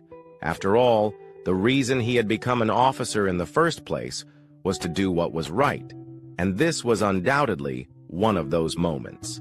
He would never blame Lu Xiaohui for his decision. To his eyes, Lu Xiaohui was already a hero. That made Lu Xiaohui chuckle a little. He had always known there were people far more heroic than he was. His mind drifted back to a childhood memory, one that had shaped him more than he cared to admit. He had been just a boy when the third young master put him in a difficult position, break another child's teeth, or have his own shattered. It had seemed like a test of loyalty, but to him, it was never about fitting in. He had never cared for that. What he wanted was strength, a way to never feel powerless again. Obeying the young master's orders could have been his chance to grow strong, like the heroes in the stories he admired. So he had wrestled with the choice. Gain power at any cost, or become someone he could be proud of. It had been a harsh decision for someone so young, but when it truly mattered, he had always chosen the latter. He had stayed true to himself, not just as a man he could respect, but as someone others could look up to, because in the end, he was a hero. And heroes always did what was right, even if it meant sacrificing themselves. The scene shifts back to the guy who set everything up. Right here, he ended up receiving a scolding from his old superior, Xiao Manor, who told him that what he had done was completely wrong, since his actions would basically lead to the destruction of his family. However, to save himself, he ends up saying that they did everything they could to protect their secret. Still, they hadn't expected that woman to run so fast. Moreover, she ran straight to that temple. To make matters worse, by the time they reached the temple, they found something quite interesting. The place was completely destroyed. Additionally, there were two men there who would be extremely difficult to defeat. And on top of that, he had no choice but to leave El Shangu and the authorities behind to stall for time while they dealt with those mountain demons. As soon as he entered that mansion, they set it on fire, as it would be easier to burn all the evidence inside. However, Xiao Manor was furious at his actions and was about to scold him again. But just then, someone appeared and asked him to stop arguing, saying that the real culprits behind this foolishness were the two of them. They had lost that woman, which was a huge disaster for them. To make matters worse, the Supreme Mother realized that their actions were insincere. Deception is something they despise, and she clearly enjoys punishing people like that. With a more serious expression, he raised his hand and moved toward the subordinate who was lying on the ground, sweating and terrified, begging for mercy, but it was useless. He crushed him. While doing so, he declared that this was the will of the Supreme Mother. However, whether he liked it or not, he had caused a great disturbance among them.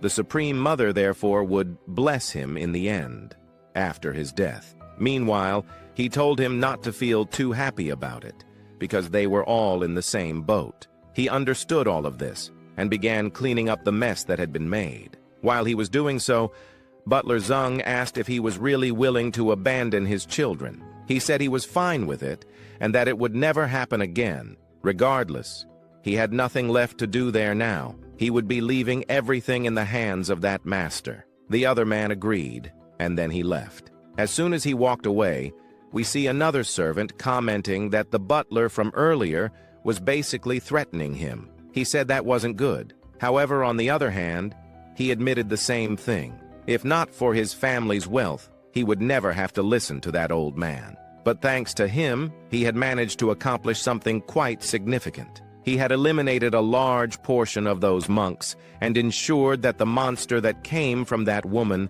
was feeding on those men. Everything was going exactly as they had planned. Now that everything was going perfectly, he only needed to find a way to escape from any potential complications. Once the situation at the Fan Huan Temple was resolved, he would be able to flee to the Huang Temple. He had a base in that territory and could live there for a long time, possibly even achieving immortality. To make things even better, he could live a peaceful life without Yang interfering in his personal affairs. Moreover, if they didn't want to be controlled by Dan, they would have to minimize the damage caused before. That was the best path to follow. While he was saying this, our scene shifted to another location. Leang reflected that he had never expected Lucha's story to end this way. However, according to Libo, he was one of the people who fought for his life that day. He seemed like a decent person.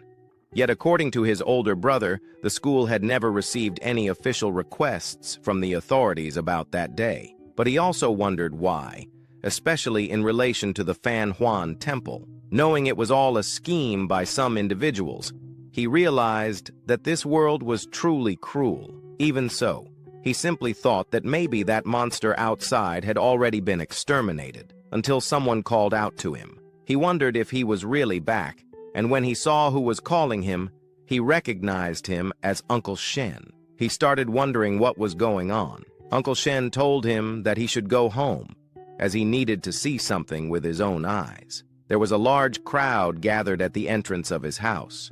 Hearing this, he simply walked toward the front door. As he walked, the mountain trembled beneath him, and he observed the entire scene below. But suddenly, a mysterious hand appeared and crushed a centipede. Meanwhile, someone was calling for immortality, while another was calling for Liang. The monster that crushed the centipede merely grabbed it and devoured it. As this happened, the scene transitioned to yet another location. Someone remarked that, according to the great men who had lived in this world, this was essentially the dilemma. In order to become stronger, one must undergo immense suffering and sadness. The greater the suffering, the greater the strength. While discussing this, we heard some noises.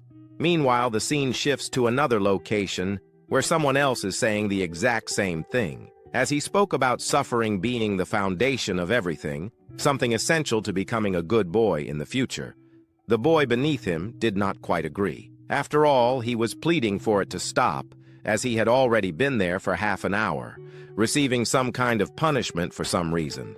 Moreover, those slaps. However, on the other hand, the man said the opposite. He was the boy's father, and besides, he was quite smart. How could he possibly be more foolish than his own son? Just before he could continue hitting him, the boy, Raintal, asked his father if he would really go on, questioning whether all this beating would actually make him stop. The father became increasingly irritated with his son, deciding now to beat him to death. While that boy was getting just a little beaten up, we cut to another location. A woman comments that the boy really came all the way here, but she also didn't know that this guy would develop so much in the past. That boy always knocked on her door asking for food, and out of kindness, she ended up lending him just a single grain of rice. That left her quite surprised. Hulk, however, was left wondering what she had just said. The next moment he gets irritated because she is an ungrateful woman. She doesn't know how hard it was to recover that grain she had lent to Liang. To make matters worse, her father had a short life expectancy. Upon hearing all of this, she simply asked him to calm down, but now he changed the subject, telling her to stop because Clip Rally was already arriving. As it arrived, we then found that same guy from before still beating his son. He commented that he would make him the strongest in Moran no matter what. However, Leang wondered what was going on. After all, this was happening right at the door of his house. At the moment when they finally encountered Leang, old Tunata stopped hitting the boy. Once he stopped, he got up and only then walked toward Leang, pressing his palms together. He was quite surprised that his nephew Leang had just returned. Now, with a rat-like face, He commented that Leang was truly the most powerful person in this life. After all, he had managed to balance everything to the point of personally becoming one of Master Yang's personal disciples. Upon hearing this, another person asked, "Master Yang? Master Yang from the martial school?" He was a renowned man, known as a great hero. A personal disciple? This meant that he had truly bowed and acknowledged him as a master. Half son, half father. Wade then joined the martial school, and Yang as well. Even the county magistrate had to show respect to the old Master Yang. This left the other onlookers completely stunned. After all, if the county magistrate had to bow to someone like him, that meant something significant. They then felt proud but quickly changed the subject. They commented that our hero would be more than welcome here. At the same time, they started wondering how old he was. Another person, with an even more rat-like face, commented that she knew from the beginning that Leang had immense potential. However, everything was interrupted when someone started saying that his son had done something so disgraceful to their family. He then approached Leang, and now that he was close, he gave Leang the honor of beating his son nearly to death. He could do it. He could do whatever he wanted because no one would stop him. At that moment, hearing this, he became interested. Since he was allowed to do it, he grabbed a rod and approached. As he got closer, he said he held no grudges, but a man couldn't live holding on to too much resentment for too long. And to make matters worse, he also wanted to live a long life. Knowing that Leang was about to start beating him, the man regretted what he had done and admitted his mistakes. In the heat of the moment, he declared that he would become Leang's servant. No, not a servant. "You're my little horse," Leang corrected him.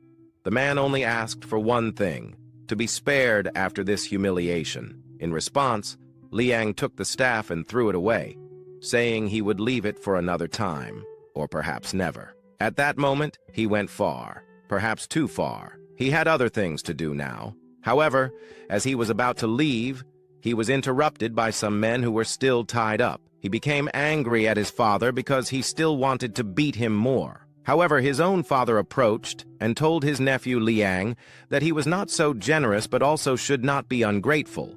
So, to avoid being too ungrateful, he would offer him 2,000 yuan silver coins. The moment he mentioned this, everyone was shocked. After all, he was offering our hero 2,000 yuan silver coins, leaving everyone completely astonished. He found so many coins in life, and also that a guy didn't find them? It was the same one from before, the one who either gave or wanted to refuse some things to Leang. He comments that everyone should leave since Leang was one of his true nephews, so the gift should be given to him right there. And as soon as everyone sees it, they start pointing out some things about him. He even tells him to be ashamed because when Wade was practically starving, he was the first to shut the doors on him. That was exactly how it was. And now that he's making the best money, he's showing up in front of everyone, trying to take the money for himself. At that moment, he turns to his nephew and asks himself, "Who is this guy?" Leang, on the other hand, responds that he doesn't know. In the benefactor's memory, this was the ungrateful uncle who was never really family, just a leech who took advantage of others. And even if he insisted on doing something, nothing would change in that village. It was basically the festival of the river god. So he offers that guy one of those with plenty of coins to pay off all the debts. After all, he has a lot of money, and everyone in the village must be making an effort to pay at least one silver coin. And since he was already thinking about it, he asks for a porridge stall to be set up somewhere because in a few days, there will be plenty of beggars wandering around that village. Then he turns and heads toward his house, and everyone behind him starts praising Leang. Now that it's all over, we see him commenting that the last time at the martial arts school, he practiced some skin refinements. But at that moment, he felt that his skin had reached its limit. It was no longer stretching as before, but rather swelling. If he wasn't mistaken, he should be able to break through the skin portal today. But one thing was certain. The final breakthrough would generate much more heat than before. A single misstep he could take at that moment would end up frying his brain. To avoid that, he should use some physical cooling methods. Now he could finally advance in his cultivation. After sitting there, he finally began his cultivation. After a while, what he had longed for, breaking through the skin barrier, finally happened. Once it did, He stood up, clenched his fists, and felt a surge of happiness. He had finally succeeded in breaking the skin barrier. Now, roughly estimating, he had gained the ability to control water with a capacity of about 150 kilometers, a surprising improvement. However, his fusion with the system didn't seem to have progressed much. Ignoring the negative effects, he dressed himself, still amazed by the power of the skin barrier. With this breakthrough, he could now surpass a strength of perhaps 4 tons. Finally, his abilities were complete. With his newfound strength method, he could achieve twice the results. Though for him, this was no longer satisfactory. Just as he considered moving to another place, he opened the door, only to slam it directly into someone's face. The impact sent the person tumbling to the ground. Lying there, the man wondered if this wasn't his beloved nephew. Liang immediately recognized him as Liang Guangtian. Since he was here, Liang questioned what he wanted. The man stood up and suggested that maybe Liang was hungry, offering him a small portion of food. Before he could finish speaking, Liang refused. Moreover, it seemed the man intended to keep the food for himself. In this world, rice was a valuable commodity. Liang turned and closed the door, but the man asked him to wait. Unintentionally, Liang pushed the door back open to hear him out, only for it to hit the man in the face again, knocking him to the floor once more. This time, red liquid trickled from his nose. The man shouted that he was Liang's uncle and, by blood, had rights to the house. He demanded to know why Liang hadn't accepted the large sum of money offered by that big man. He began calling Liang crazy, screaming like a madman, while a small crowd gathered behind him. The scene shifted back to the man, who ranted that Liang should have used that money to support himself, his cousin, and even him. After all, as the eldest, he was practically a father figure to Liang. But these threats only made Liang feel uneasy. Liang called out to him coldly, asking if he had a death wish. "All you have to do is take one step forward," Liang warned. The man flinched. In just minutes, Liang seemed to have grown more intimidating. The man, who once saw Liang as inferior, now cowered on the ground, pointing at him and calling him an ungrateful brat. "After becoming a martial arts master, you're no longer even human," the man spat, reconsidering whether he should bother with poor families like Liang's. Just then, someone appeared out of nowhere and spat in the man's face, both literally and figuratively. The stranger reminded him of his past actions. When Liang's father died, he refused to help carry the coffin. When Liang was starving, he wouldn't spare a single grain of rice. And when family assets were divided, he had schemed his way into taking the largest share, leaving Liang's father with nothing but dust. The man refused to accept these truths, demanding to know why they were siding with Liang now. "I still have more authority than all of you," he shouted, attempting to stand and intimidate them. But another figure emerged, declaring, "Now that Liang is successful, you show up like scavengers begging for scraps." With the help of 2 others and a cane, they drove the man away. Once he was gone, Liang thanked the neighborhood chief for helping remove the pest. In return, the chief made a request. He wanted Liang to serve as the master of ceremonies for the upcoming river festival. Accepting the role would make Liang a priest leading the festivities, a perfect opportunity to uncover more about the festival's purpose. Seeing the potential, Liang agreed. All he had to do was memorize a few ritual phrases. The next day at sunrise, someone called for him. Liang, exhausted from a night of memorization, dragged himself to the door. Despite his fatigue, he was motivated. After all, he had been reincarnated, and now, as a student of the ancient temples, he had a new purpose. He then heads to the old man's mansion. In the mansion, we find him reading a book while leaning. On the other hand, he realized it was sad to stay here because he would have to memorize everything he said. After all, he wasn't sad about that. In fact, he was sad that he would have to memorize this in an elementary school. However, a brat right next to him points in his direction and starts touching the guy, commenting that he was talking too loudly, which makes the teacher annoyed with him. Even though a few days ago the teacher had been a pain to deal with, struggling to get him to enter this elementary school, it had been really hard to enroll him. So he should behave and should also be grateful to the teacher for having someone to teach him everything. After all, the teacher understood that he basically knew nothing. Yes, he knew he was losing the argument, but there was one thing. He had lived a life in the past and remembered his past life. He had studied, and to do this, he used a little of his study potential from that past life, applying it here. His goal was to protect the weakest people. Not only that, but he also intended to gain more knowledge from this teacher. Most likely, though, it wasn't because the teacher's knowledge was insufficient, but because it wasn't comparable to what he needed to teach. So he just needed the teacher to adjust his methods slightly, to give the children a much better future, as his current teaching was very weak. However, upon saying something like that, the teacher got angry. After all, the teachings he was passing down had been inherited for generations, but he had knowledge that could improve them. He then clarified that he didn't mean to belittle the teacher's work, as the effort he was putting in might not be as effective. The way the Funk Academy was teaching the kids was far more effective and also quite complex, requiring deep knowledge of certain characteristics. However, the method he had developed transformed those characters into simple symbols, with each symbol representing a specific pronunciation. The way he explained it was a simpler version of what the Academy was teaching. While he was explaining this, another figure appeared. Si Hang. When he arrived, he was completely curious and ended up asking if he could teach them a bit more of this knowledge. The teacher, now referencing him with respect, allowed it. After a long time, he began explaining, finding it all interesting. But the teacher still thought it was stupid.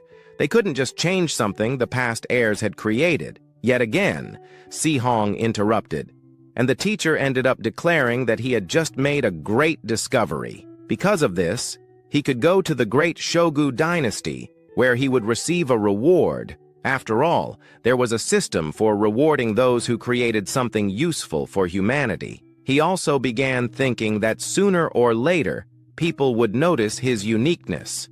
The only way to avoid suspicion was to stand out a little more with his own projects. However, he called for Leang and asked if, by any chance, he could study privately with him. Liang, however, wondered what the purpose was. After all, he was far inferior to him. He remarked that it made no sense.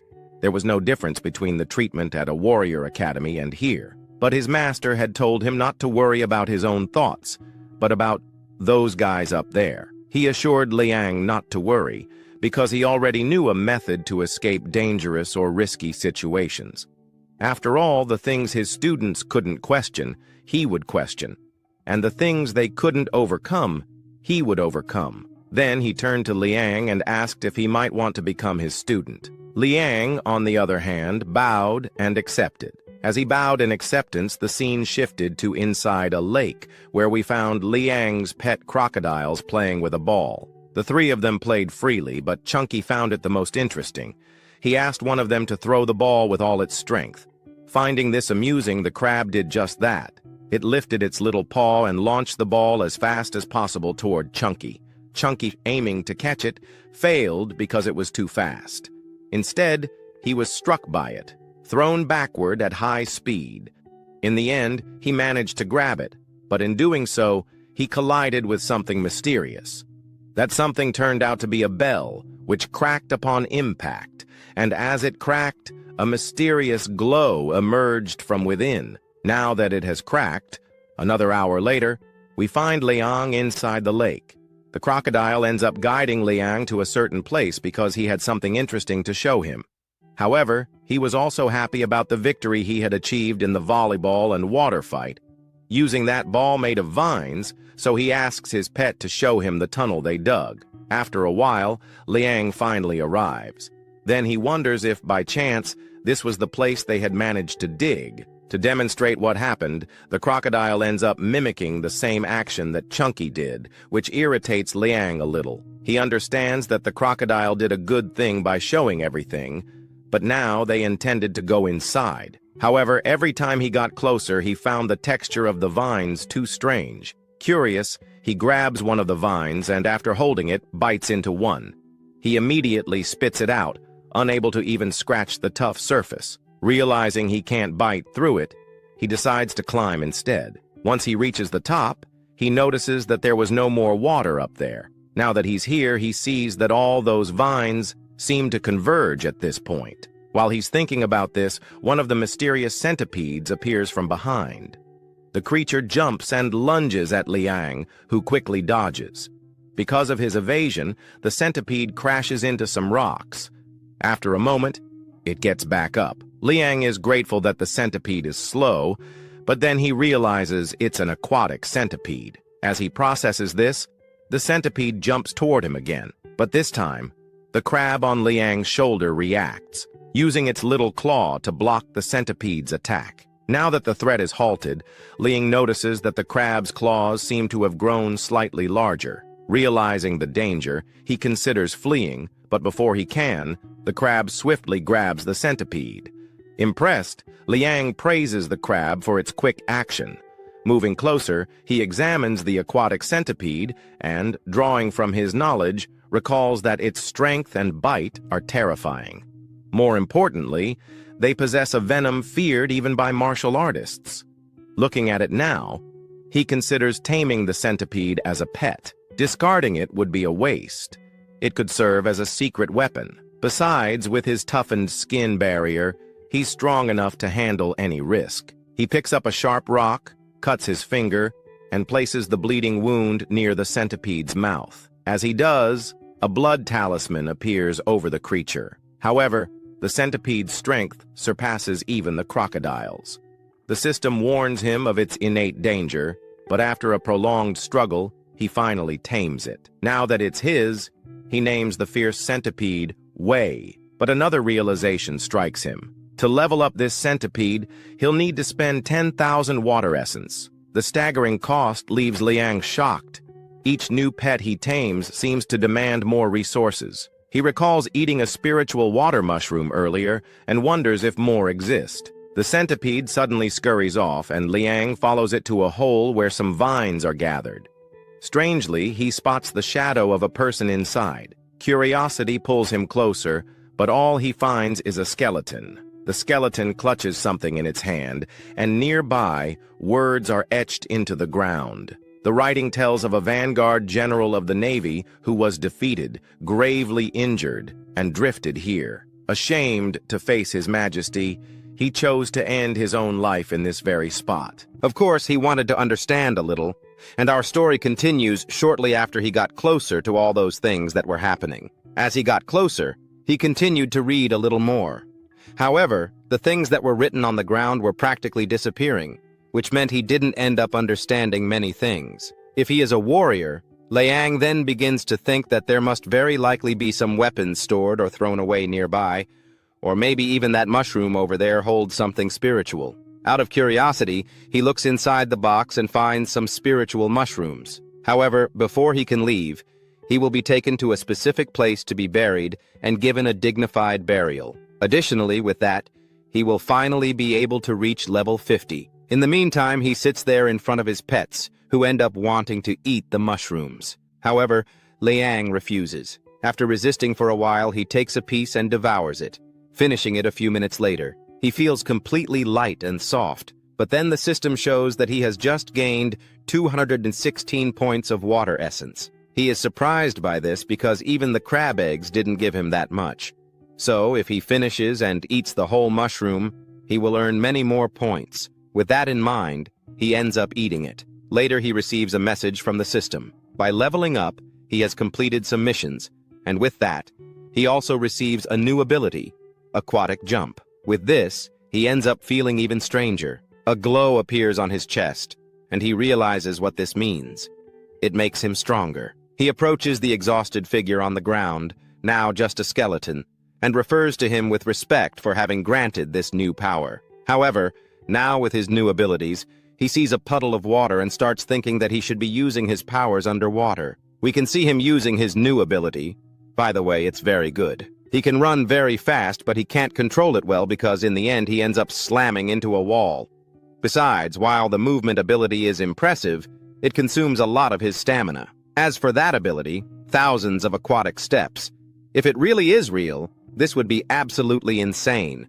But this time, his aquatic ability increased slightly. Before, It was 150 grams, but now it has risen to 400 grams. A last burst of strength was saved, while his creatures each grew by 200 to 500 points. Among his animals, his beloved little crab had a much greater evolution, which surprises Leang greatly, especially because the calculations he made don't even match the evolution his pets underwent. But also, who had an evolution? Well, it's their bard. However, he doesn't think too deeply about it because he shouldn't dwell on it. The Rio Festival is about to happen, so he'll use this time to study with some masters there. He also has a bad feeling about what will occur at this festival, so he knows he should get a little stronger. A week later, the village is calm, until someone approaches Liang's house, warning him that the Rio Festival is today. Leang calls for the centipede, which crawls onto his hand and transforms into a bracelet. With that, he goes to the door and opens it. After all, today, he should be attending the Rio Festival, and so, he arrives at a certain place where several people are gathered.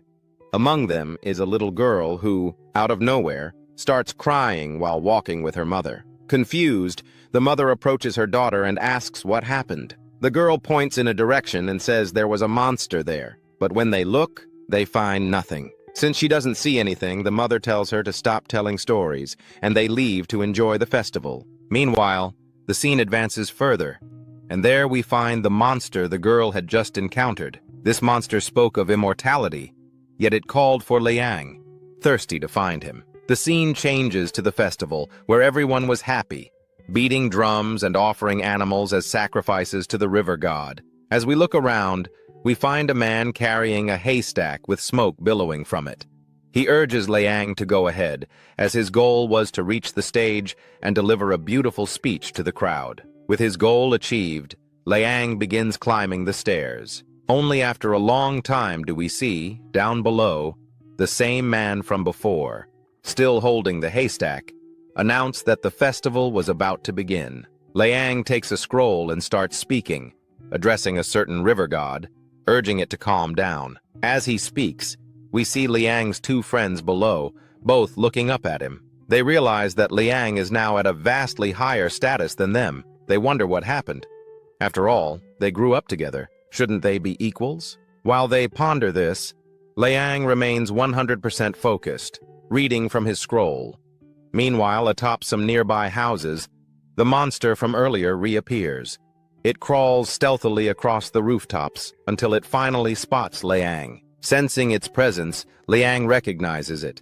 This was the ghost of the mountain, the very creature Brother Lu had warned him about. These monsters have rocky skin, resembling tree bark, just as described in the legends and illustrations of the Romotang oddity. During the commotion, the little girl from before suddenly freezes. Once again, she notices the monster's presence and screams, calling for her mother. Her mother, confused, doesn't understand what's happening. The creature, perched on the roof, suddenly leaps down, landing on the ground below. Chaos erupts as people scatter, shouting for others to run. Leang yells at the girl to get away as fast as possible. The little girl, disoriented, searches for her mother, while her mother, equally lost, stumbles around in confusion. The monster prowls through the crowd until it spots the girl again and charges toward her. Leang, seeing this, sprints to intervene, but he realizes he won't make it in time. Just as the situation turns dire, the girl's mother watches in horror as the beast closes in.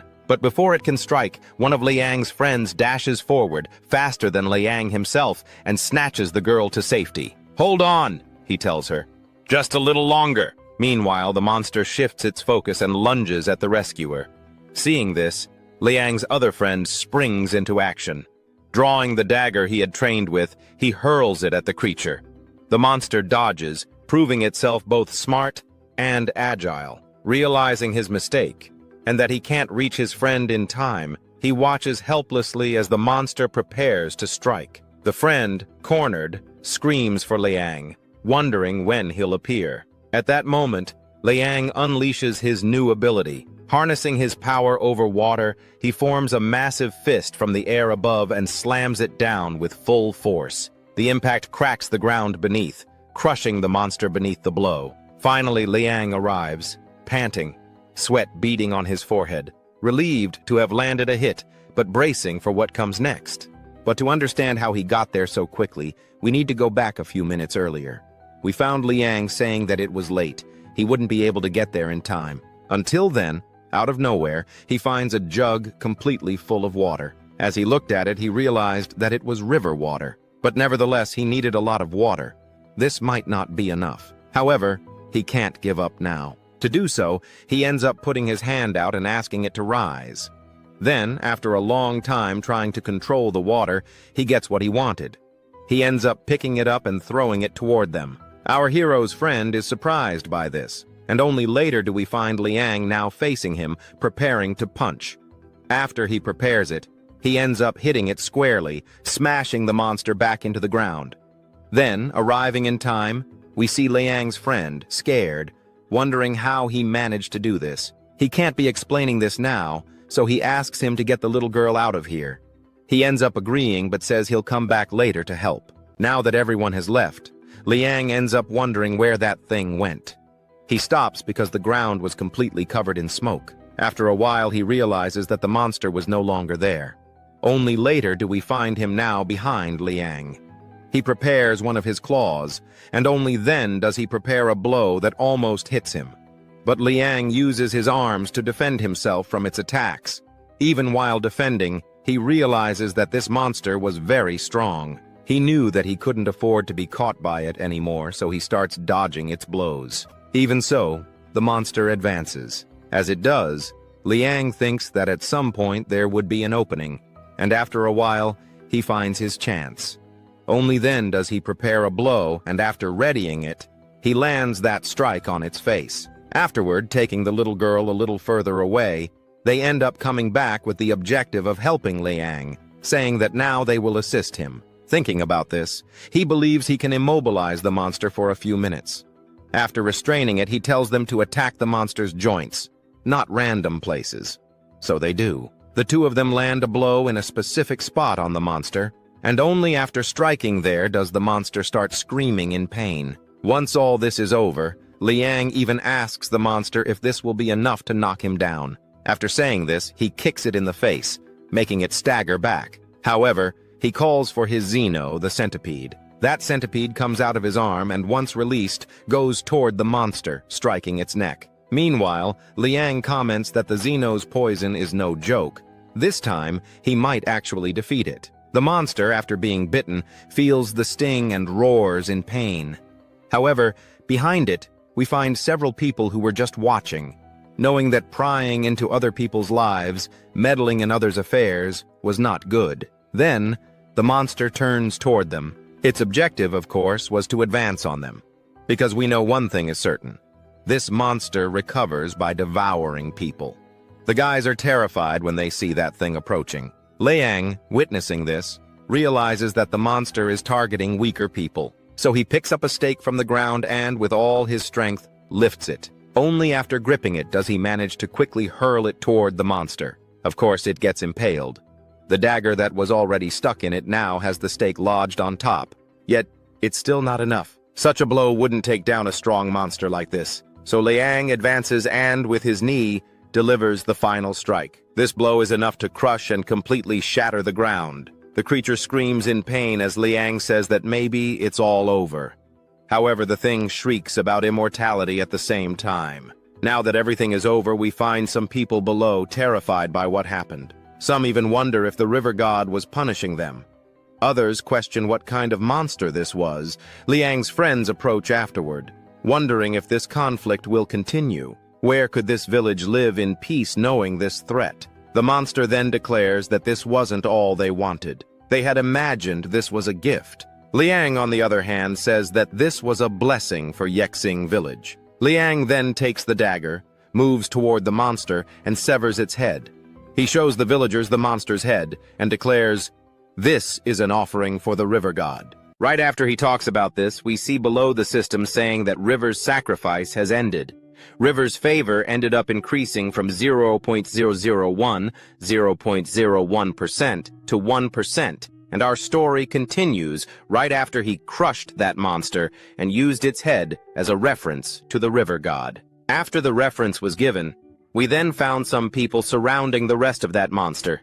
While surrounding it from behind, we found our protagonist, who was watching there. At the same time, he needed to break the first skin barrier in a short time to be able to defeat that monster. The second, his synchronization rhythm increased quite a bit, and now his physical strength far surpasses martial artists who are still in the initial skin barrier. Before, he always lived barely alive, but now he has become something significantly interesting, something for society. The third factor was Zeno's poison, and without it, he probably wouldn't have been able to get where he did. But the most important thing is that he managed to obtain the favor of the river, which ended up evolving his innate ability to a very high level. The aquatic leap can evolve into a divine ability, the divine water bird of Miles, when the favor of the river is obtained. It is exactly as I expected, but he still got very few points in the river's favor. After a while, the village chief appears and calls the doctor to check on Leang to see if everything is okay. He approaches and realizes that Leang was becoming an extremely powerful person. He just had to follow the right path, and he would be able to get what he wanted so much. He thanks him, but then asks him to take care of his wound. The doctor does so, but at this moment, while picking up his cloak, he realizes that the material is extremely good. He even asks what kind of material was used in this. Leang explains that it was his second oldest brother who gave it to him, and that it was made with the skin of the bear dog, which resists as if it were steel. The doctor, on the other hand, realizes that not even using this armor would he be able to defend himself against other strong opponents, so he must become strong. Furthermore, Leang managed to break through the skin barrier. Speaking of which, the people who were there then approach and wonder if he really managed to do that. Everyone starts to get happy because now he could bring glory to their villages. Then, a friend of Leang appears and comments that the true martial artist has just risen. Looking at him now, he realizes that he won't be able to catch up with him anymore. However, that guy from before appears and comments that the boy has become extremely strong. He then wonders if Leang is basically going after him. But he is interrupted by the old man, who ends up wondering if he knows anything about the monster that has appeared here now. He says that everyone must be worried about it and then comments that the monster has a name. It is called the Mountain Ghost, a creature that feeds on blood. It was probably drawn here by the bloodlust of the crowd. He adds that he cannot confirm if there are other mountain ghosts lurking around, even though 3 appeared at the same time. He suspects that something very likely will happen soon to his village. Another person looks at the monster's head and wonders if it looks familiar. They then realize that it looked a lot like Litosung. Even Liang starts to look at it, because now that it's brought up, that guy did resemble Litosung. He wonders what happened to him. Alchemy prosperity. Then he ends up kind of remembering what was said earlier. After recalling all of this, he should have realized before that alchemy can be much more than real in this world. But creating a ghost from the mountain is basically the real deal behind this. However, he calls for Xing and says that it is no small thing because he will need to go to Piang County to report everything to his master about this suspect who was basically inventing these mountain ghosts. But what about that guy who messed with Liang from the beginning? This was quite surprising. He will do this, but he will also do something to them. He basically wants an answer from them, no matter the cost. Already in the county, the next day, the wife of Liang's master appears and wonders what Liang wanted so much here. It was even rare to see Liang, but then he greets her and comments that he had something important to discuss with his master. A little while later, we see them sitting in a corner talking. He mentions that this incident with the mountain ghost may all be connected to the Zola estate. She, on the other hand, thinks he is too smart, and it is no wonder that his own master considers it a huge advantage to have him by his side. However, on the other hand, we see him wondering if she already knew this from the beginning. Then she laughs and tells him not to be so anxious. After all, he forgot who his master was. He is none other than Yang Dong himself, the only Tiger House kingdom in this place, here in Piang. Most likely, in an estate far away from Joel, we then find a very calm temple. At this moment, however, we see 3 people walking toward this place where they were going to meet. But as one of the 3 is walking straight and turns back, the moment he turns around, he gets a little scared and even falls to the ground. Now on the ground, he points in a direction and shouts so that everyone would look back and wonder what was happening, especially because now they were being attacked by something. From afar, we see everything that was happening. A gigantic sword appears from the sky, and this gigantic sword goes toward that certain place. The guy who was on the ground only saw that thing approaching. The one who really did all this was Liang's master, Yang Dong, one of the owners of these places that he basically almost owns. He came kindly, personally asking them to surrender right away.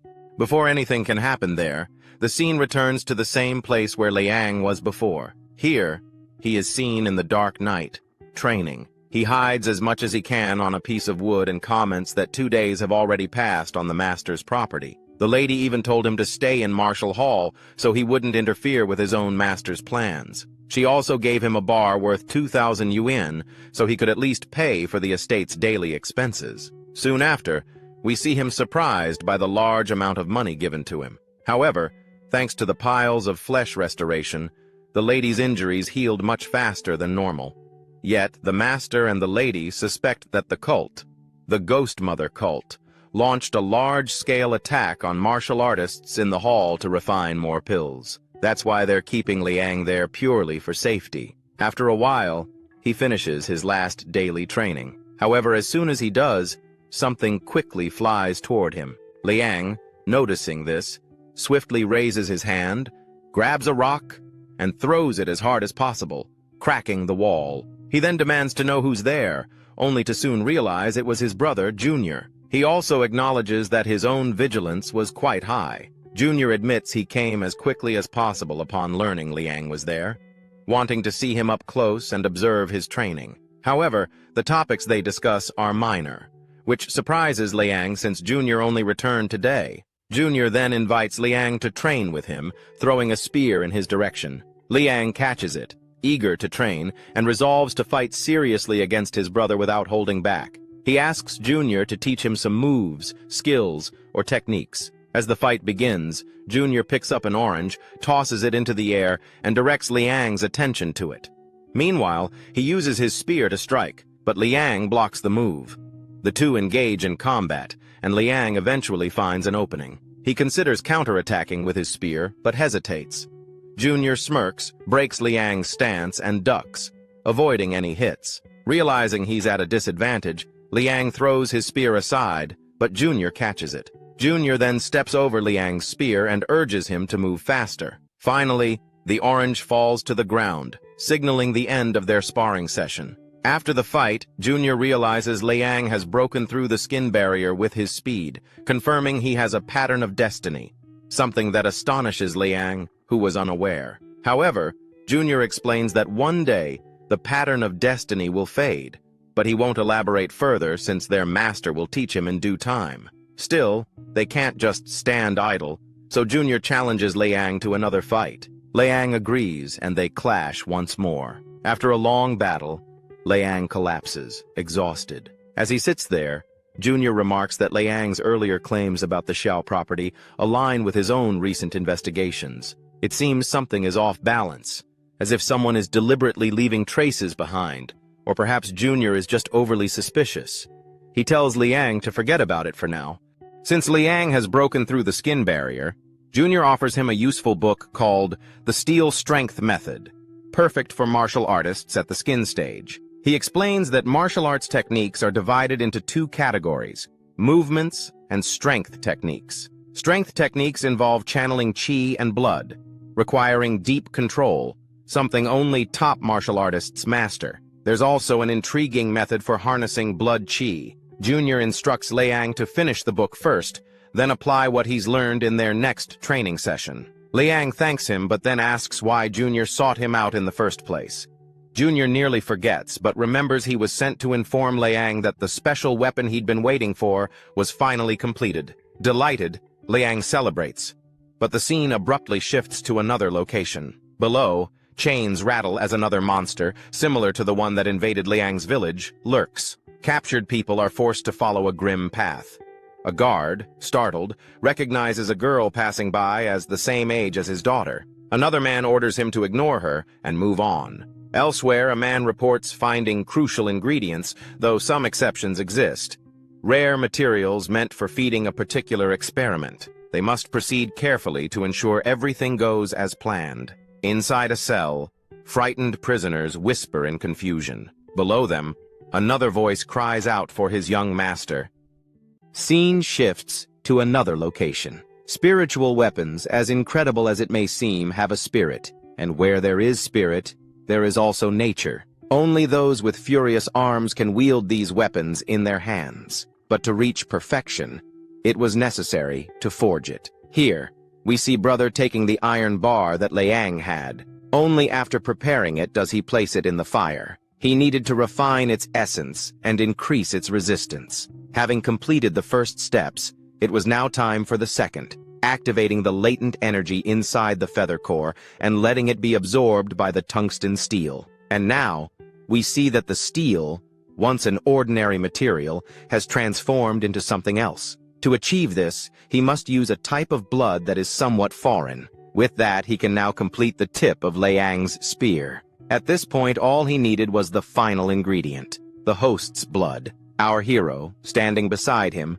simply agrees. He takes his knife and makes a cut, just enough. Then, he approaches his weapon below and lets a single drop fall upon it. The moment the blood touches the steel, a phoenix emerges. He then takes a piece of the spear, fits it into place, and transforms the material into a fully functional weapon. Though the spear now carries Leang's blood, he cannot let it go unused. To finalize the process, he must exert a little more strength. He takes Leang's spear and, with a single forceful push, channels all his might, succeeding in what he set out to do. Then he declares that everything is complete. From afar, he observes his creation. A powerful and finely crafted weapon. He picks it up, realizing its considerable weight, yet finds it manageable. With a few practiced movements, he finally wields the weapon with confidence. Holding it now, he feels a strange connection between himself and the spear. But to truly master its power, he must train further. Moving to an open space, he demonstrates the weapon's capabilities, executing swift and precise strikes. In the background, his brother watches, praising him. Now that he possesses this weapon, he decides to name it. He considers calling it Fubo, but just as he does, another figure appears, also praising Leang. Surprised, he wonders why his older brothers are here. They explain that their master sent them to investigate. During their mission, they stumbled upon a room with several girls. While admiring them, they overheard a crucial clue, the location of the Great Mother's hideout. At first, he considered leaving immediately, but he decided to stay and enjoy the company. After some time, he obtained the information he sought. The hideout was near the Manhwa Temple. Now that they had the location, they could launch an attack and complete their master's mission. Turning to Leang, he remarks that Leang seems eager for battle, meaning he won't be able to avoid the coming fights. As he speaks, another person interrupts, preventing him from saying more. Leang, however, agrees without hesitation. The next day, he will go to the Manhwa Temple to gather more information. Scene shifts to another location. Here we find Xiao approaching his grand experiment. Examining it closely, he realizes his creation has reached its peak. Now, without a doubt, he will achieve everything he desires. But as he looks upon it, a grim thought crosses his mind. Had he not transformed into this monstrous state, he might have abandoned it in his quarters. Instead, he turns to his son and commands, "Help your own father achieve immortality." The scene returns to the same place again. There, at the entrances, we again find other people, or rather other women, being taken to this same location. Looking at today's treasure, it will be a pretty high sacrifice, and it seems they should enjoy it a little. But their boss orders them not to keep interrupting his superior's plan. Irritated by this, he continues with the preparations. After a while, we see Leang and his group. It seems this must be the place where Shui ended up, as mentioned before. But it's also a good thing that their own master left behind some beautiful dogs. This dog here helped them get to this place, but it suddenly gets irritated by something and starts barking. Leang tells it to stay calm. Otherwise, it would attract attention. Eventually, the dog settles down. However, Leang asks where his older brother went, but no answer is given here. He picks up an arrow, takes a breath, and takes aim. Only after he aims do we see the arrow fired. It strikes a guy who was harassing the captured girls. Once the arrow hits its target, a ray of light appears, and the man is thrown with full force against the wall. Now, against the wall, The man orders everyone to gather since they were attacked from somewhere. He then calls for Leang and commands him to follow. Leang hears this, and we see everyone moving forward. As they advance, an explosion occurs, and from within, Liang's older brother appears, now surrounded by the extras from before. From afar, Liang watches him and realizes his strength is extremely great. His older brother tells him not to stare and orders him to move forward, as he'll need his help. Then, we see him charging toward the extras. With a few movements, he knocks one down. Others appear behind him, but arrows suddenly fly in, helping him. He turns and thanks his brother, who doesn't respond but understands everything. The fight resumes. Meanwhile, Liang is surrounded. Some mock him for using a spear, claiming it's meant for open spaces, but as soon as they taunt him, Liang lunges at them and manages to knock a few down. Surprised, they hesitate, but it's no use. With a few more moves, he clears the entire row of extras. Now that everything is over, his older brother instructs Liang to go to the back of the place and find the remaining hostages. Advancing further, they find some people running in the back, especially for ruining what was supposed to be perfect. He feels he messed it up from the beginning when he made jokes with a certain person. This only fuels his frustration because certain things shouldn't have happened. Furious, he crouches down, trying to get closer to see what was happening to his friend. Then, he gets up, grabs a sword, and makes a cut. He mutters that Zung is still around. He wants to save his family. Surrounded, they encounter that same man from before, who demands the release of all the ghosts from the mountain so they can attack the invaders who tried to ruin his plans. In the midst of this chaos, feels like he's fallen into some kind of trap. In a mess like this, he doesn't even think about escape, but he needs an opportunity. Maybe this is the moment to test that thing. Using it, he might buy enough time to flee through the secret tunnel. He still has a chance to turn the tables on those invaders. While he was talking about the invaders, the scene shifted back to them. They had finished taking down the remaining enemies in the area. Now that they were done, they began wondering where Liang was. His older brother commented that Liang had gone to rescue the remaining hostages trapped inside. Looking around, he thought he would be able to finish everything quickly, but he also worried about something else. The blood in the air was too thick, as if something very dangerous lurked nearby, waiting for the right moment to attack. Meanwhile, Liang walked through the forest, his little dog leading him to a certain place where he would encounter danger. Moving forward, he found a tunnel and wondered what it was. He then realized the family dog was sensing something dark inside. Feeling it too, he placed his hand on the door, which opened, only to quickly shut behind him. Now trapped in a completely dark enclosed space, the system suddenly appeared before him, announcing that if he completed the mission, defeating the mountain demons, he would gain extra rewards and increase his underwater attack power. Surprised, Liang wondered if these were secret system missions. As he pondered, the family dog noticed unknown creatures approaching. Alerted, Liang saw them, monsters like the ones that had attacked his village.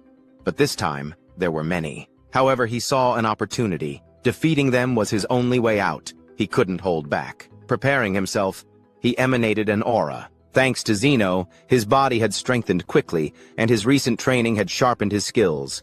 Still, he wondered how far this would take him. When a monster attacked, he crushed it against the wall with a swift kick.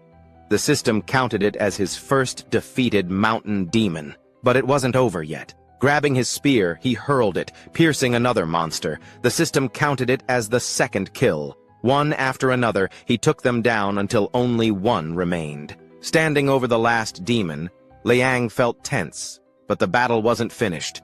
The second round began as more remnants of the mountain demons attacked. In the chaos, one monster was thrown back and Liang speared it from a distance. Advancing toward a door, two more demons appeared, but he swiftly knocked them both down with his spear. Just as he thought it was over, he sensed a presence behind him. A voice called his name. Liang couldn't believe who he was seeing. It was that guy, the one who always smelled like fish, achieving things he never thought possible. The man smirked, saying he had a gift for Liang and told him to look. It was Lu, his son's disciple, who had come personally to save him. Realizing this was Instructor Lu's father, Liang grew serious. Lu taunted him, saying his older brothers were nearby and that his days were numbered. He might as well give up. Suddenly, something massive emerged behind Lu, dwarfing the previous mountain demons. Liang shouted for it to come at him. This fight would end with only one victor, and he challenged it to finish him off first. Outside, we found the three brothers, who had finally finished their work of taking down the other monsters. From the outside now, they were running toward Liang. As he ran, he commented that in this place, there were some low-ranking mountain demons, and for Liang, they wouldn't pose any trouble if he encountered them. However, he also feared facing monsters far stronger than those weak mountain demons. As he thought this, the scene shifted to Liang. This one was different. Ever since being reborn in this world, things had been difficult, but now they were even harder. Looking at the strength and size of this monster, it was clear that this mountain spirit possessed power close to the realm of the swift ride. Dark thoughts filled his mind. What if I run away? But he quickly dismissed the idea. He gripped his spear, but the moment he did, the monster rose and charged at him. In that desperate moment, Liang's past flashed before him.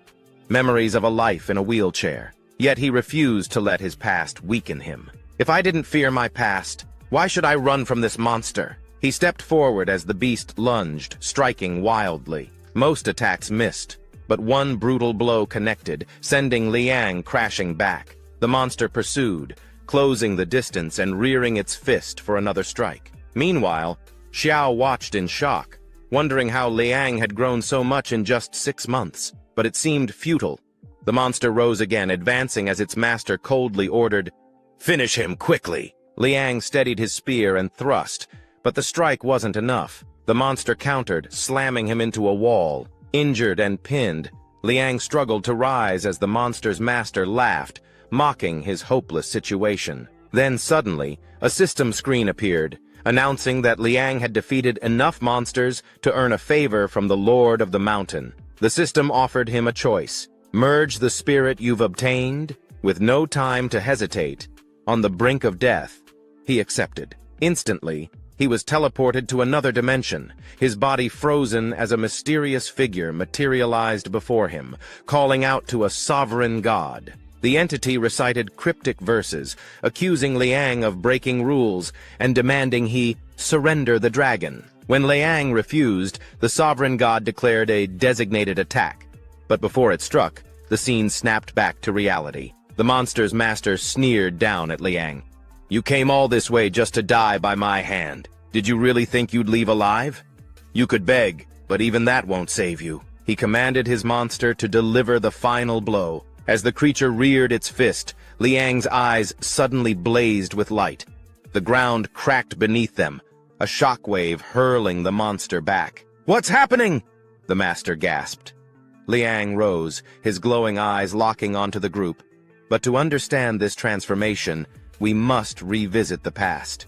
We see Liang with his master, training, but Liang has a doubt. This was about how strong the Oven Emperor would be, to which his master responds that he doesn't know, because today, no one has even seen a person reach that level. And then, we see Liang finally reaching that level, the level people strive for. But Liang, out of nowhere, raises his fingers, and after he raises them, a glow appears there. Xiao, who was smiling until now, wonders what is happening. He now finds himself in a different dimension, as if he were standing before a ghost. In this situation, they simply receive an order again. Xiao orders the monster to attack Liang, and so it does. The monster charges toward Liang, who simply stands still. But as the monster approaches, Liang takes his spear and makes a few swift movements, leaving deep cuts in its wake. The monster doesn't understand anything, but its master is happy, thinking Liang's attack failed completely. Then, he is shocked when the monster he created begins disappearing. He doesn't understand what's happening. His son, now in this monstrous form, turns around and moves toward his own father, Xiao. Desperate, Xiao runs toward him, trying to say his last goodbye, but he doesn't succeed. The monster vanishes right in front of him. Returning to the real world, Xiao now believes there is nothing left for him. What comes next? Before him lies Liang, collapsed on the ground from pure exhaustion. And of course all of this happened because of Liang. It was because of him that Xiao lost everything, including his strongest monster. Yao even considers getting up, but when he turns left, he sees an explosion. Immediately after, Liang's brothers appear, having finally reached another secret chamber. They advance cautiously and find Liang lying stiff on the ground. Concerned, they wonder what happened to him. They grab Liang to carry him out, examining his condition. It seems he fought something incredibly powerful. Meanwhile, the boss of the monster grows furious. Everything is going wrong. He tries to flee, but suddenly, several people appear, blocking his escape. With no other options, he watches helplessly as Liang's brothers prepare to take Liang away. Realizing they are leaving, Xiao also decides to escape through a secret exit. But just as he prepares to jump, someone calls his name from behind, a hooded figure. Startled, Xiao turns and recognizes him as Ling Yong. Ling Yong demands to know where his family is, gripping his necklace tightly. Xiao, overwhelmed with anger, snaps that perhaps his entire family was devoured by the mountain demon. As he says this, his fury grows uncontrollably. In a flash, he draws his sword and slashes sideways, striking Xiao down. After delivering the blow, Ling Yong leaves, muttering that there's still a chance his family might yet be alive. The scene changes to another location. Liang comments that his body hurts in every corner, and it feels as though it was dismantled part by part. While speaking, he remembers the same guy from before, the one who made a move and stirred the darkness. There had been some water around, and after everything, the man finally stopped. Only then did he turn around. But before anything else could happen, Liang wakes up. Disoriented, he no longer understands what was happening. The only thing clear is that he's now in his master's room. Yet he thinks he shouldn't be here. He should still be fighting that spirit. It seems he fainted during the battle, and his brothers brought him to this safer place. At that moment, the system appears, notifying him that he successfully managed to merge with something. Thanks to this, he can now communicate with some gods. He also realizes this is the reward for his search on the mountain and for subduing the demons. He never imagined that Lin Yang, could basically merge with his lord, transforming him into a martial arts talent.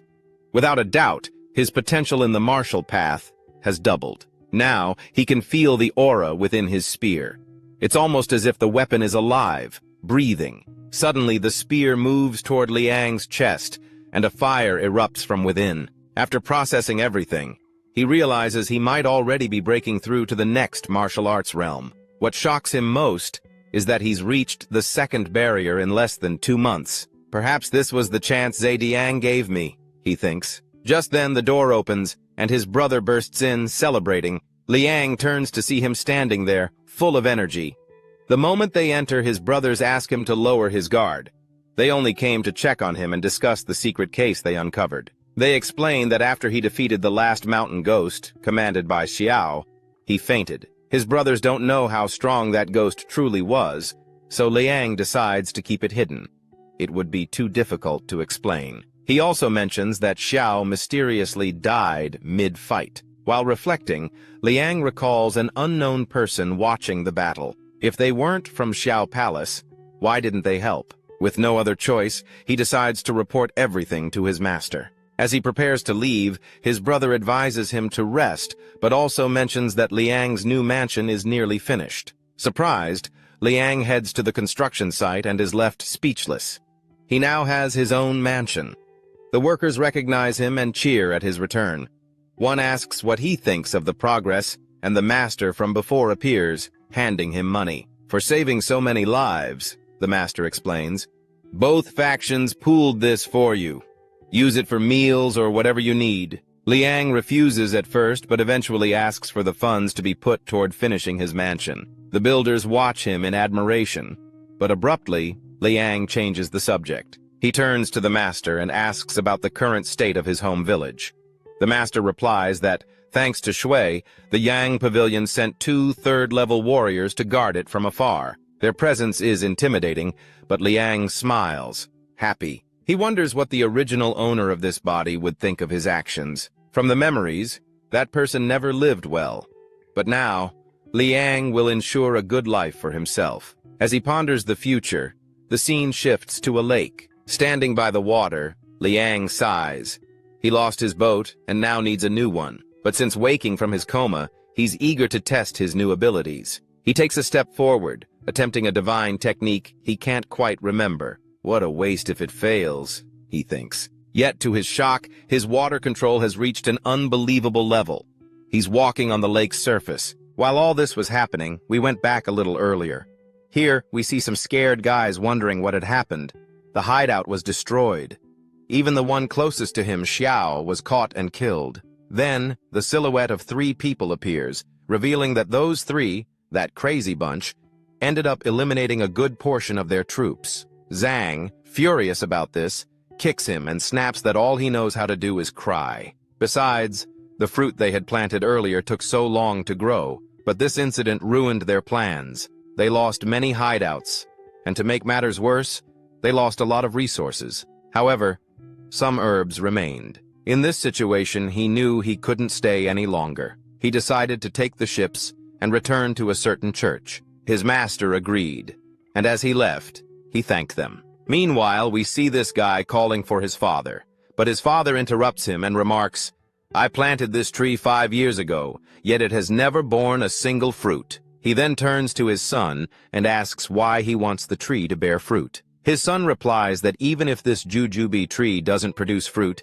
it's still valuable. It attracts birds and animals every day to eat what's left. But the father dismisses this, saying those creatures are just beasts, mere meals for others. Anyway, he continues, this tree will rot sooner or later.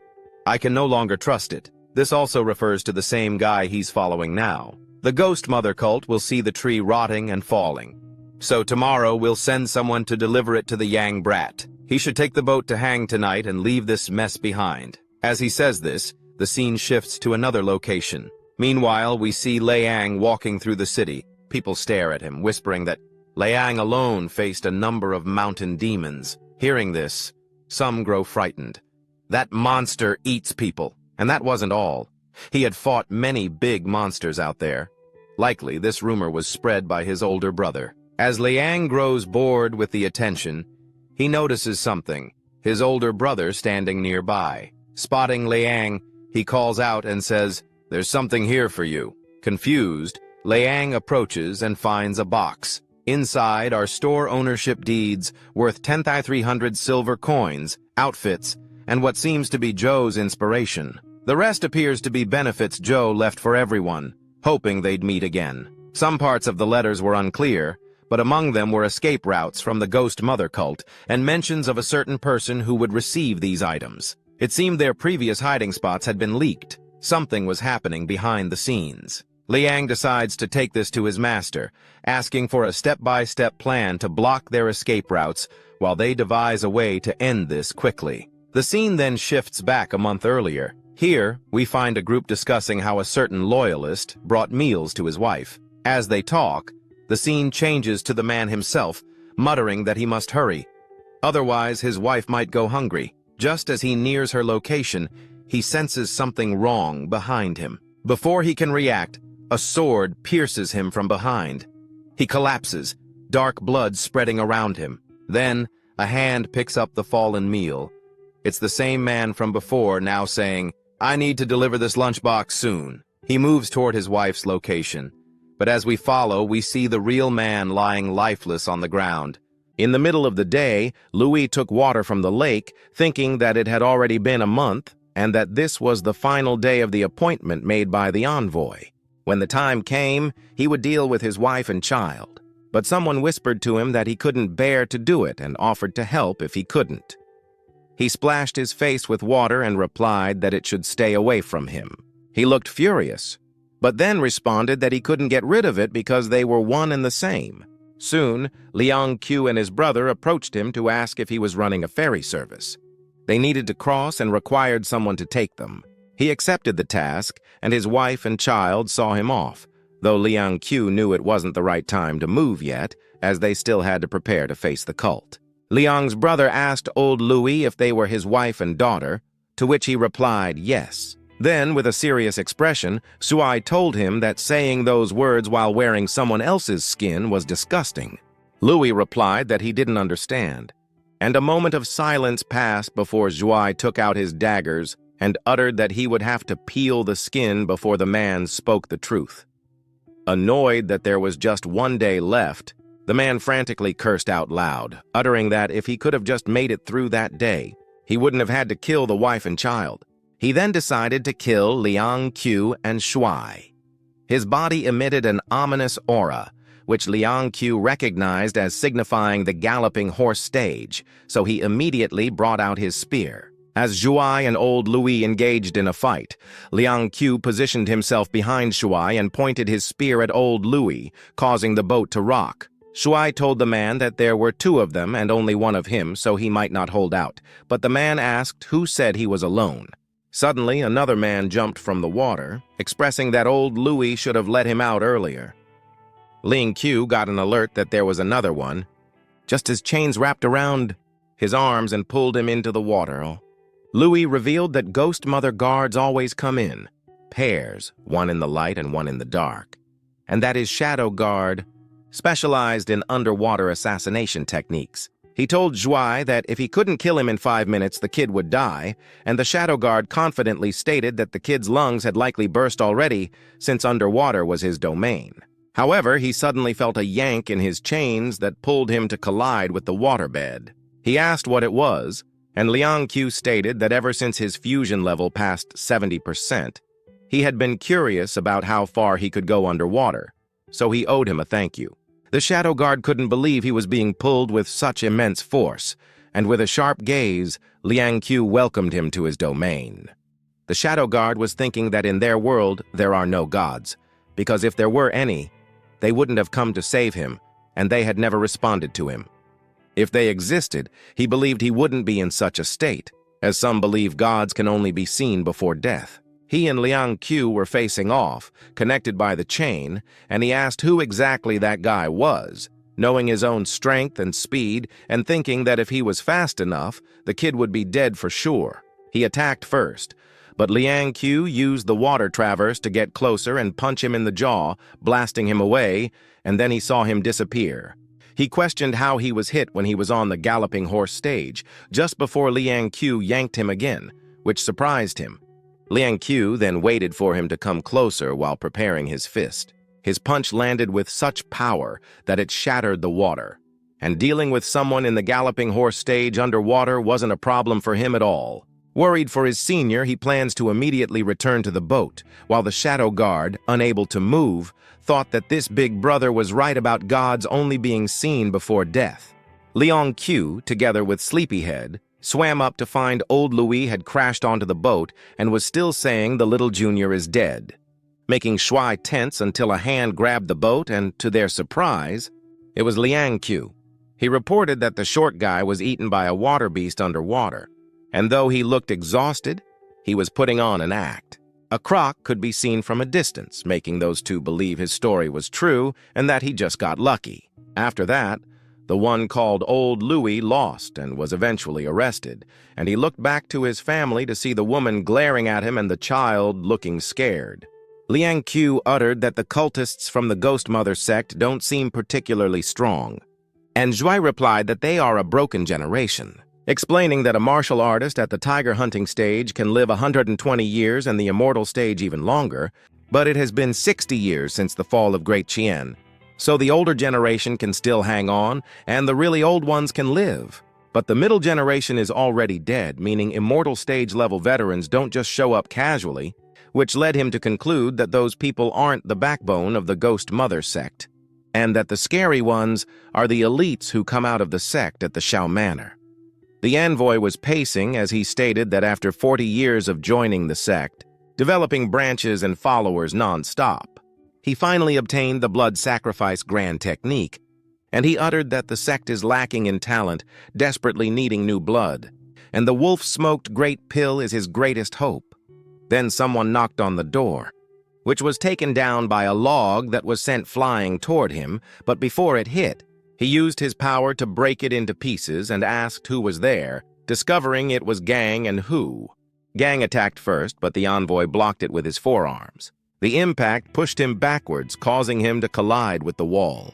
Gang had evaluated that the man had mid-level wolf smoke power, one realm higher than him, and he stated that the battle must be swift and decisive. The envoy uttered that he thought Gang was strong, but Hu was concerned that the man took a punch without any injury at all.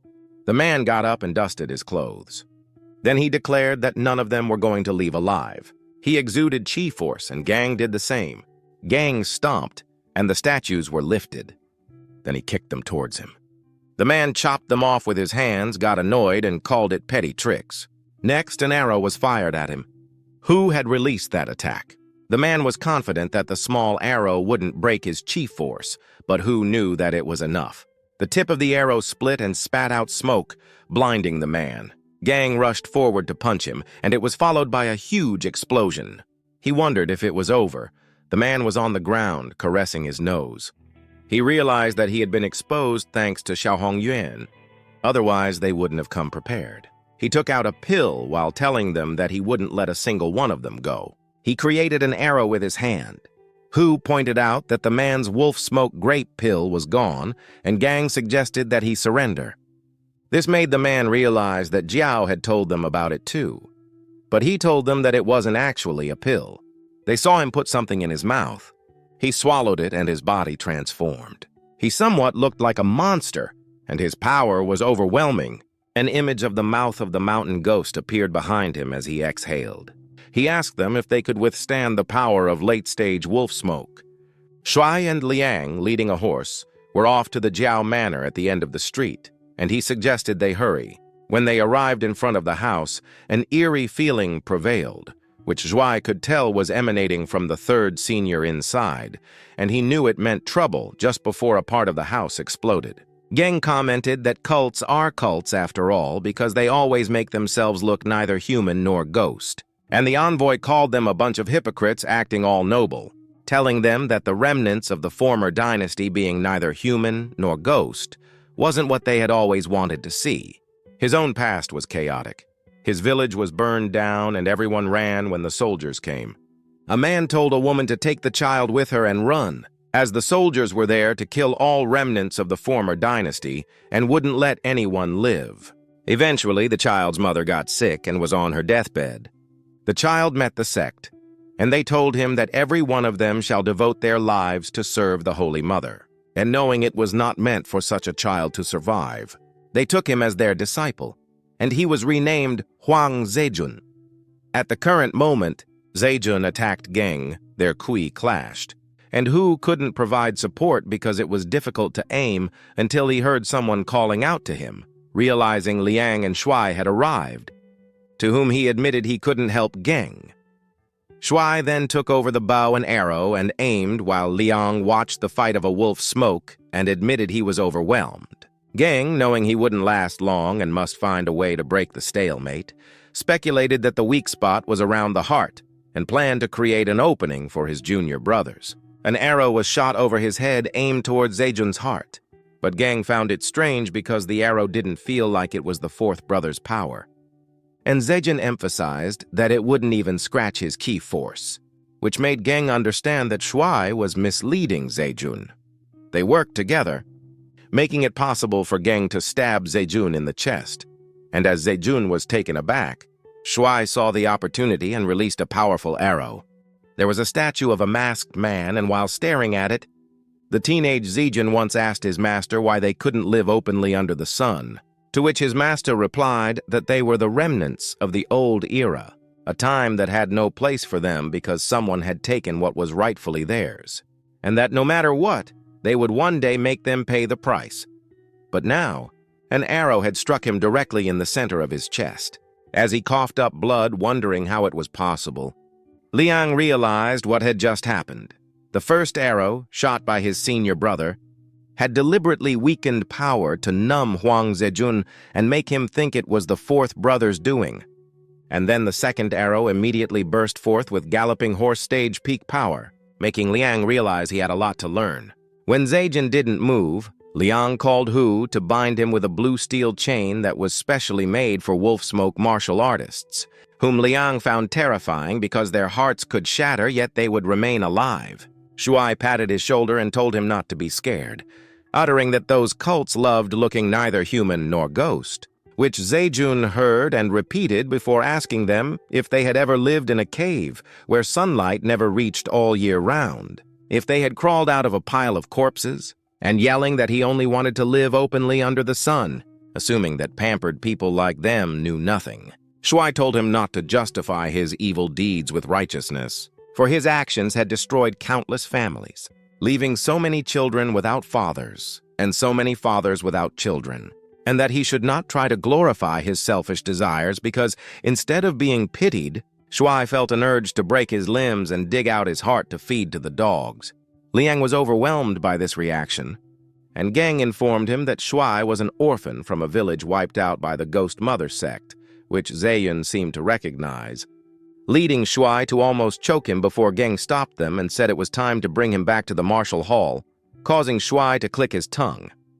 To lighten the mood, Gang offered to take Shuai out for a drink, and Hu added that he would show off his skills, with the two of them putting their arms around his shoulders until he felt crushed, all while Liang watched them and felt a warmth he had never known before, which touched him deeply, so that when Gang surprised him by inviting him to come too, he replied, "Yes." In the vastness of the ocean, there was a silent cave that held Chunky's logbook. At that moment, Chunky was deep in sleep, a rare look of relaxation on its face. Suddenly, Liang appeared in the dream, his cold voice echoing. "The prize I desire is Chunky's head."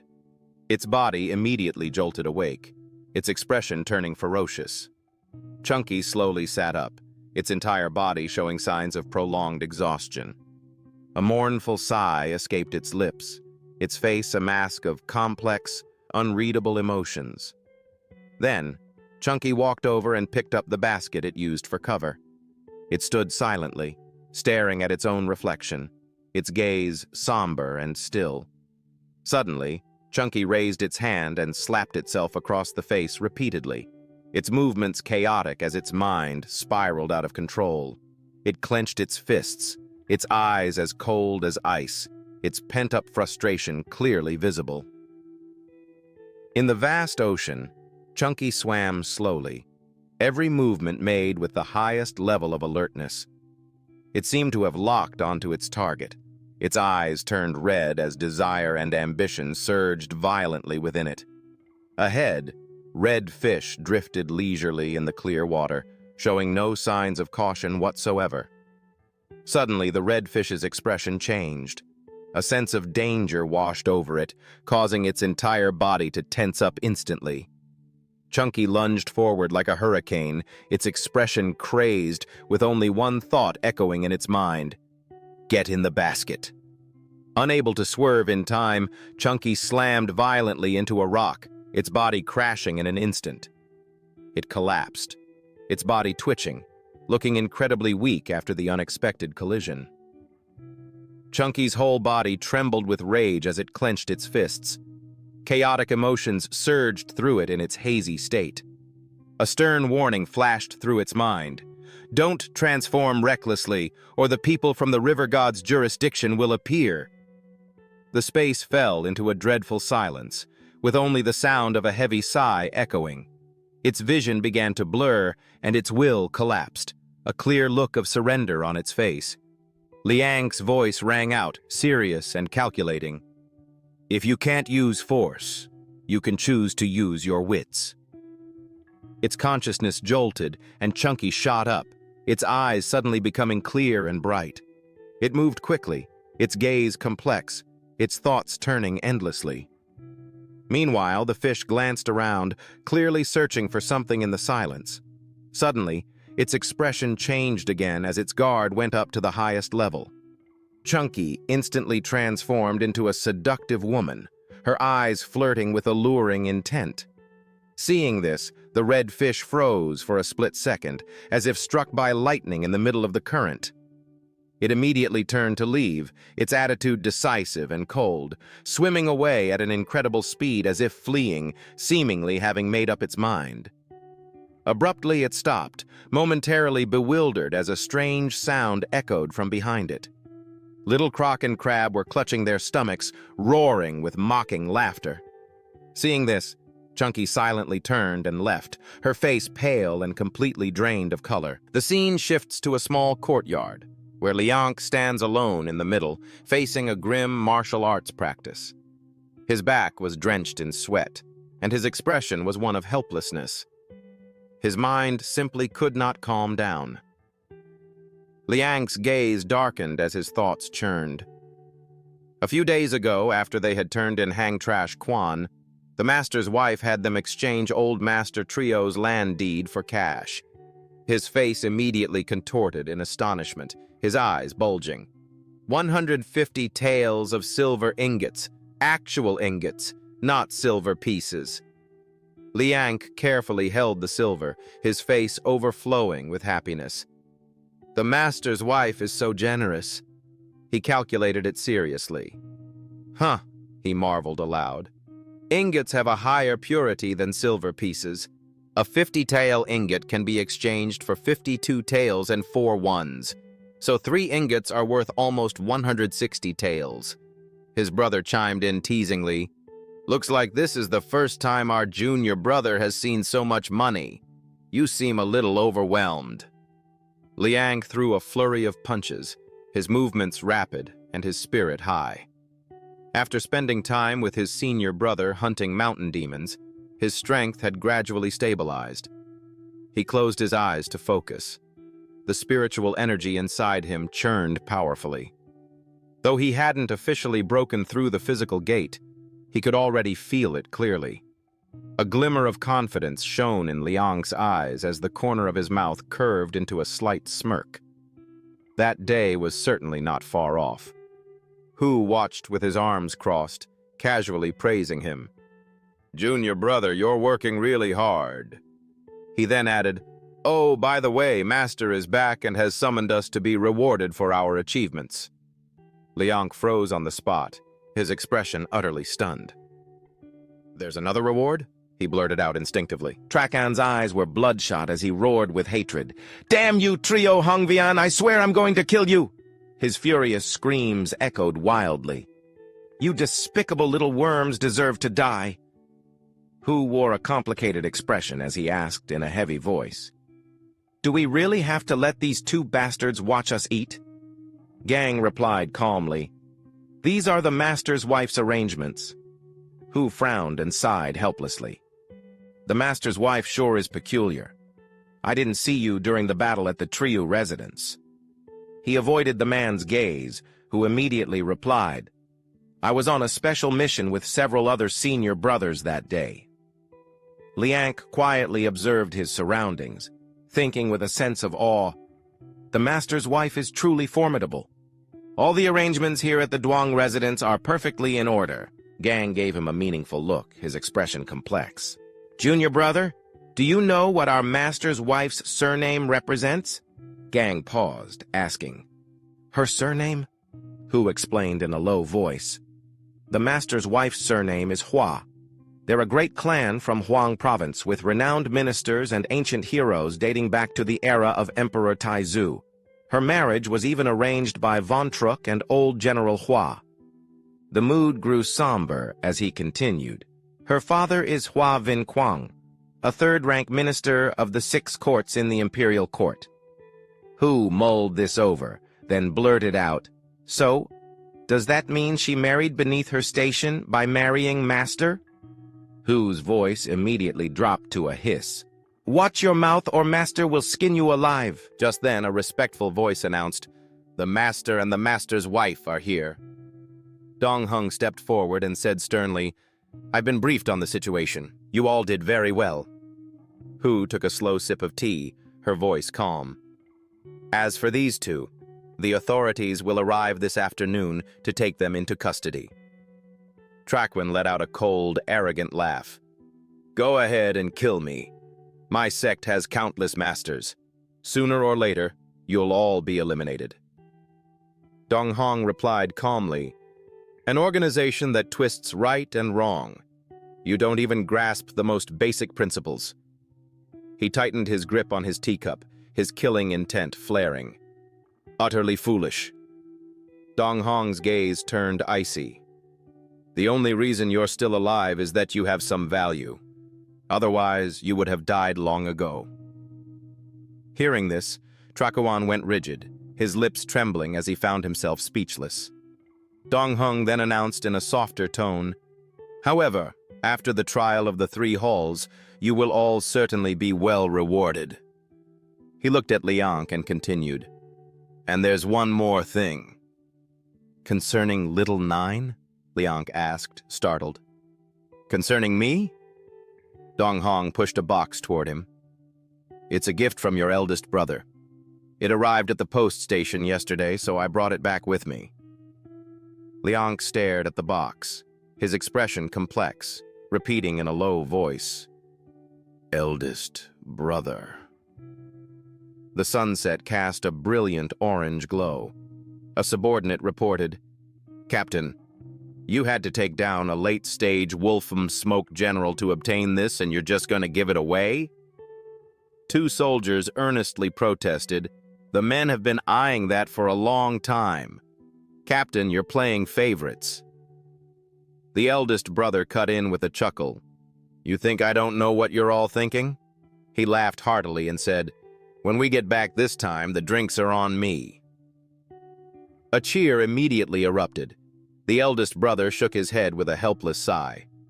"You guys are really something else." He grew thoughtful for a moment, then murmured, "I just wonder if Little Nine will like this gift." Liang opened the box and was instantly stunned, his eyes wide with utter amazement. A gentle green spiritual aura softly spread throughout the space. His pupils constricted as a wave of shock washed over him. A blade lay peacefully inside the exquisite wooden box, clearly enveloped in spiritual energy,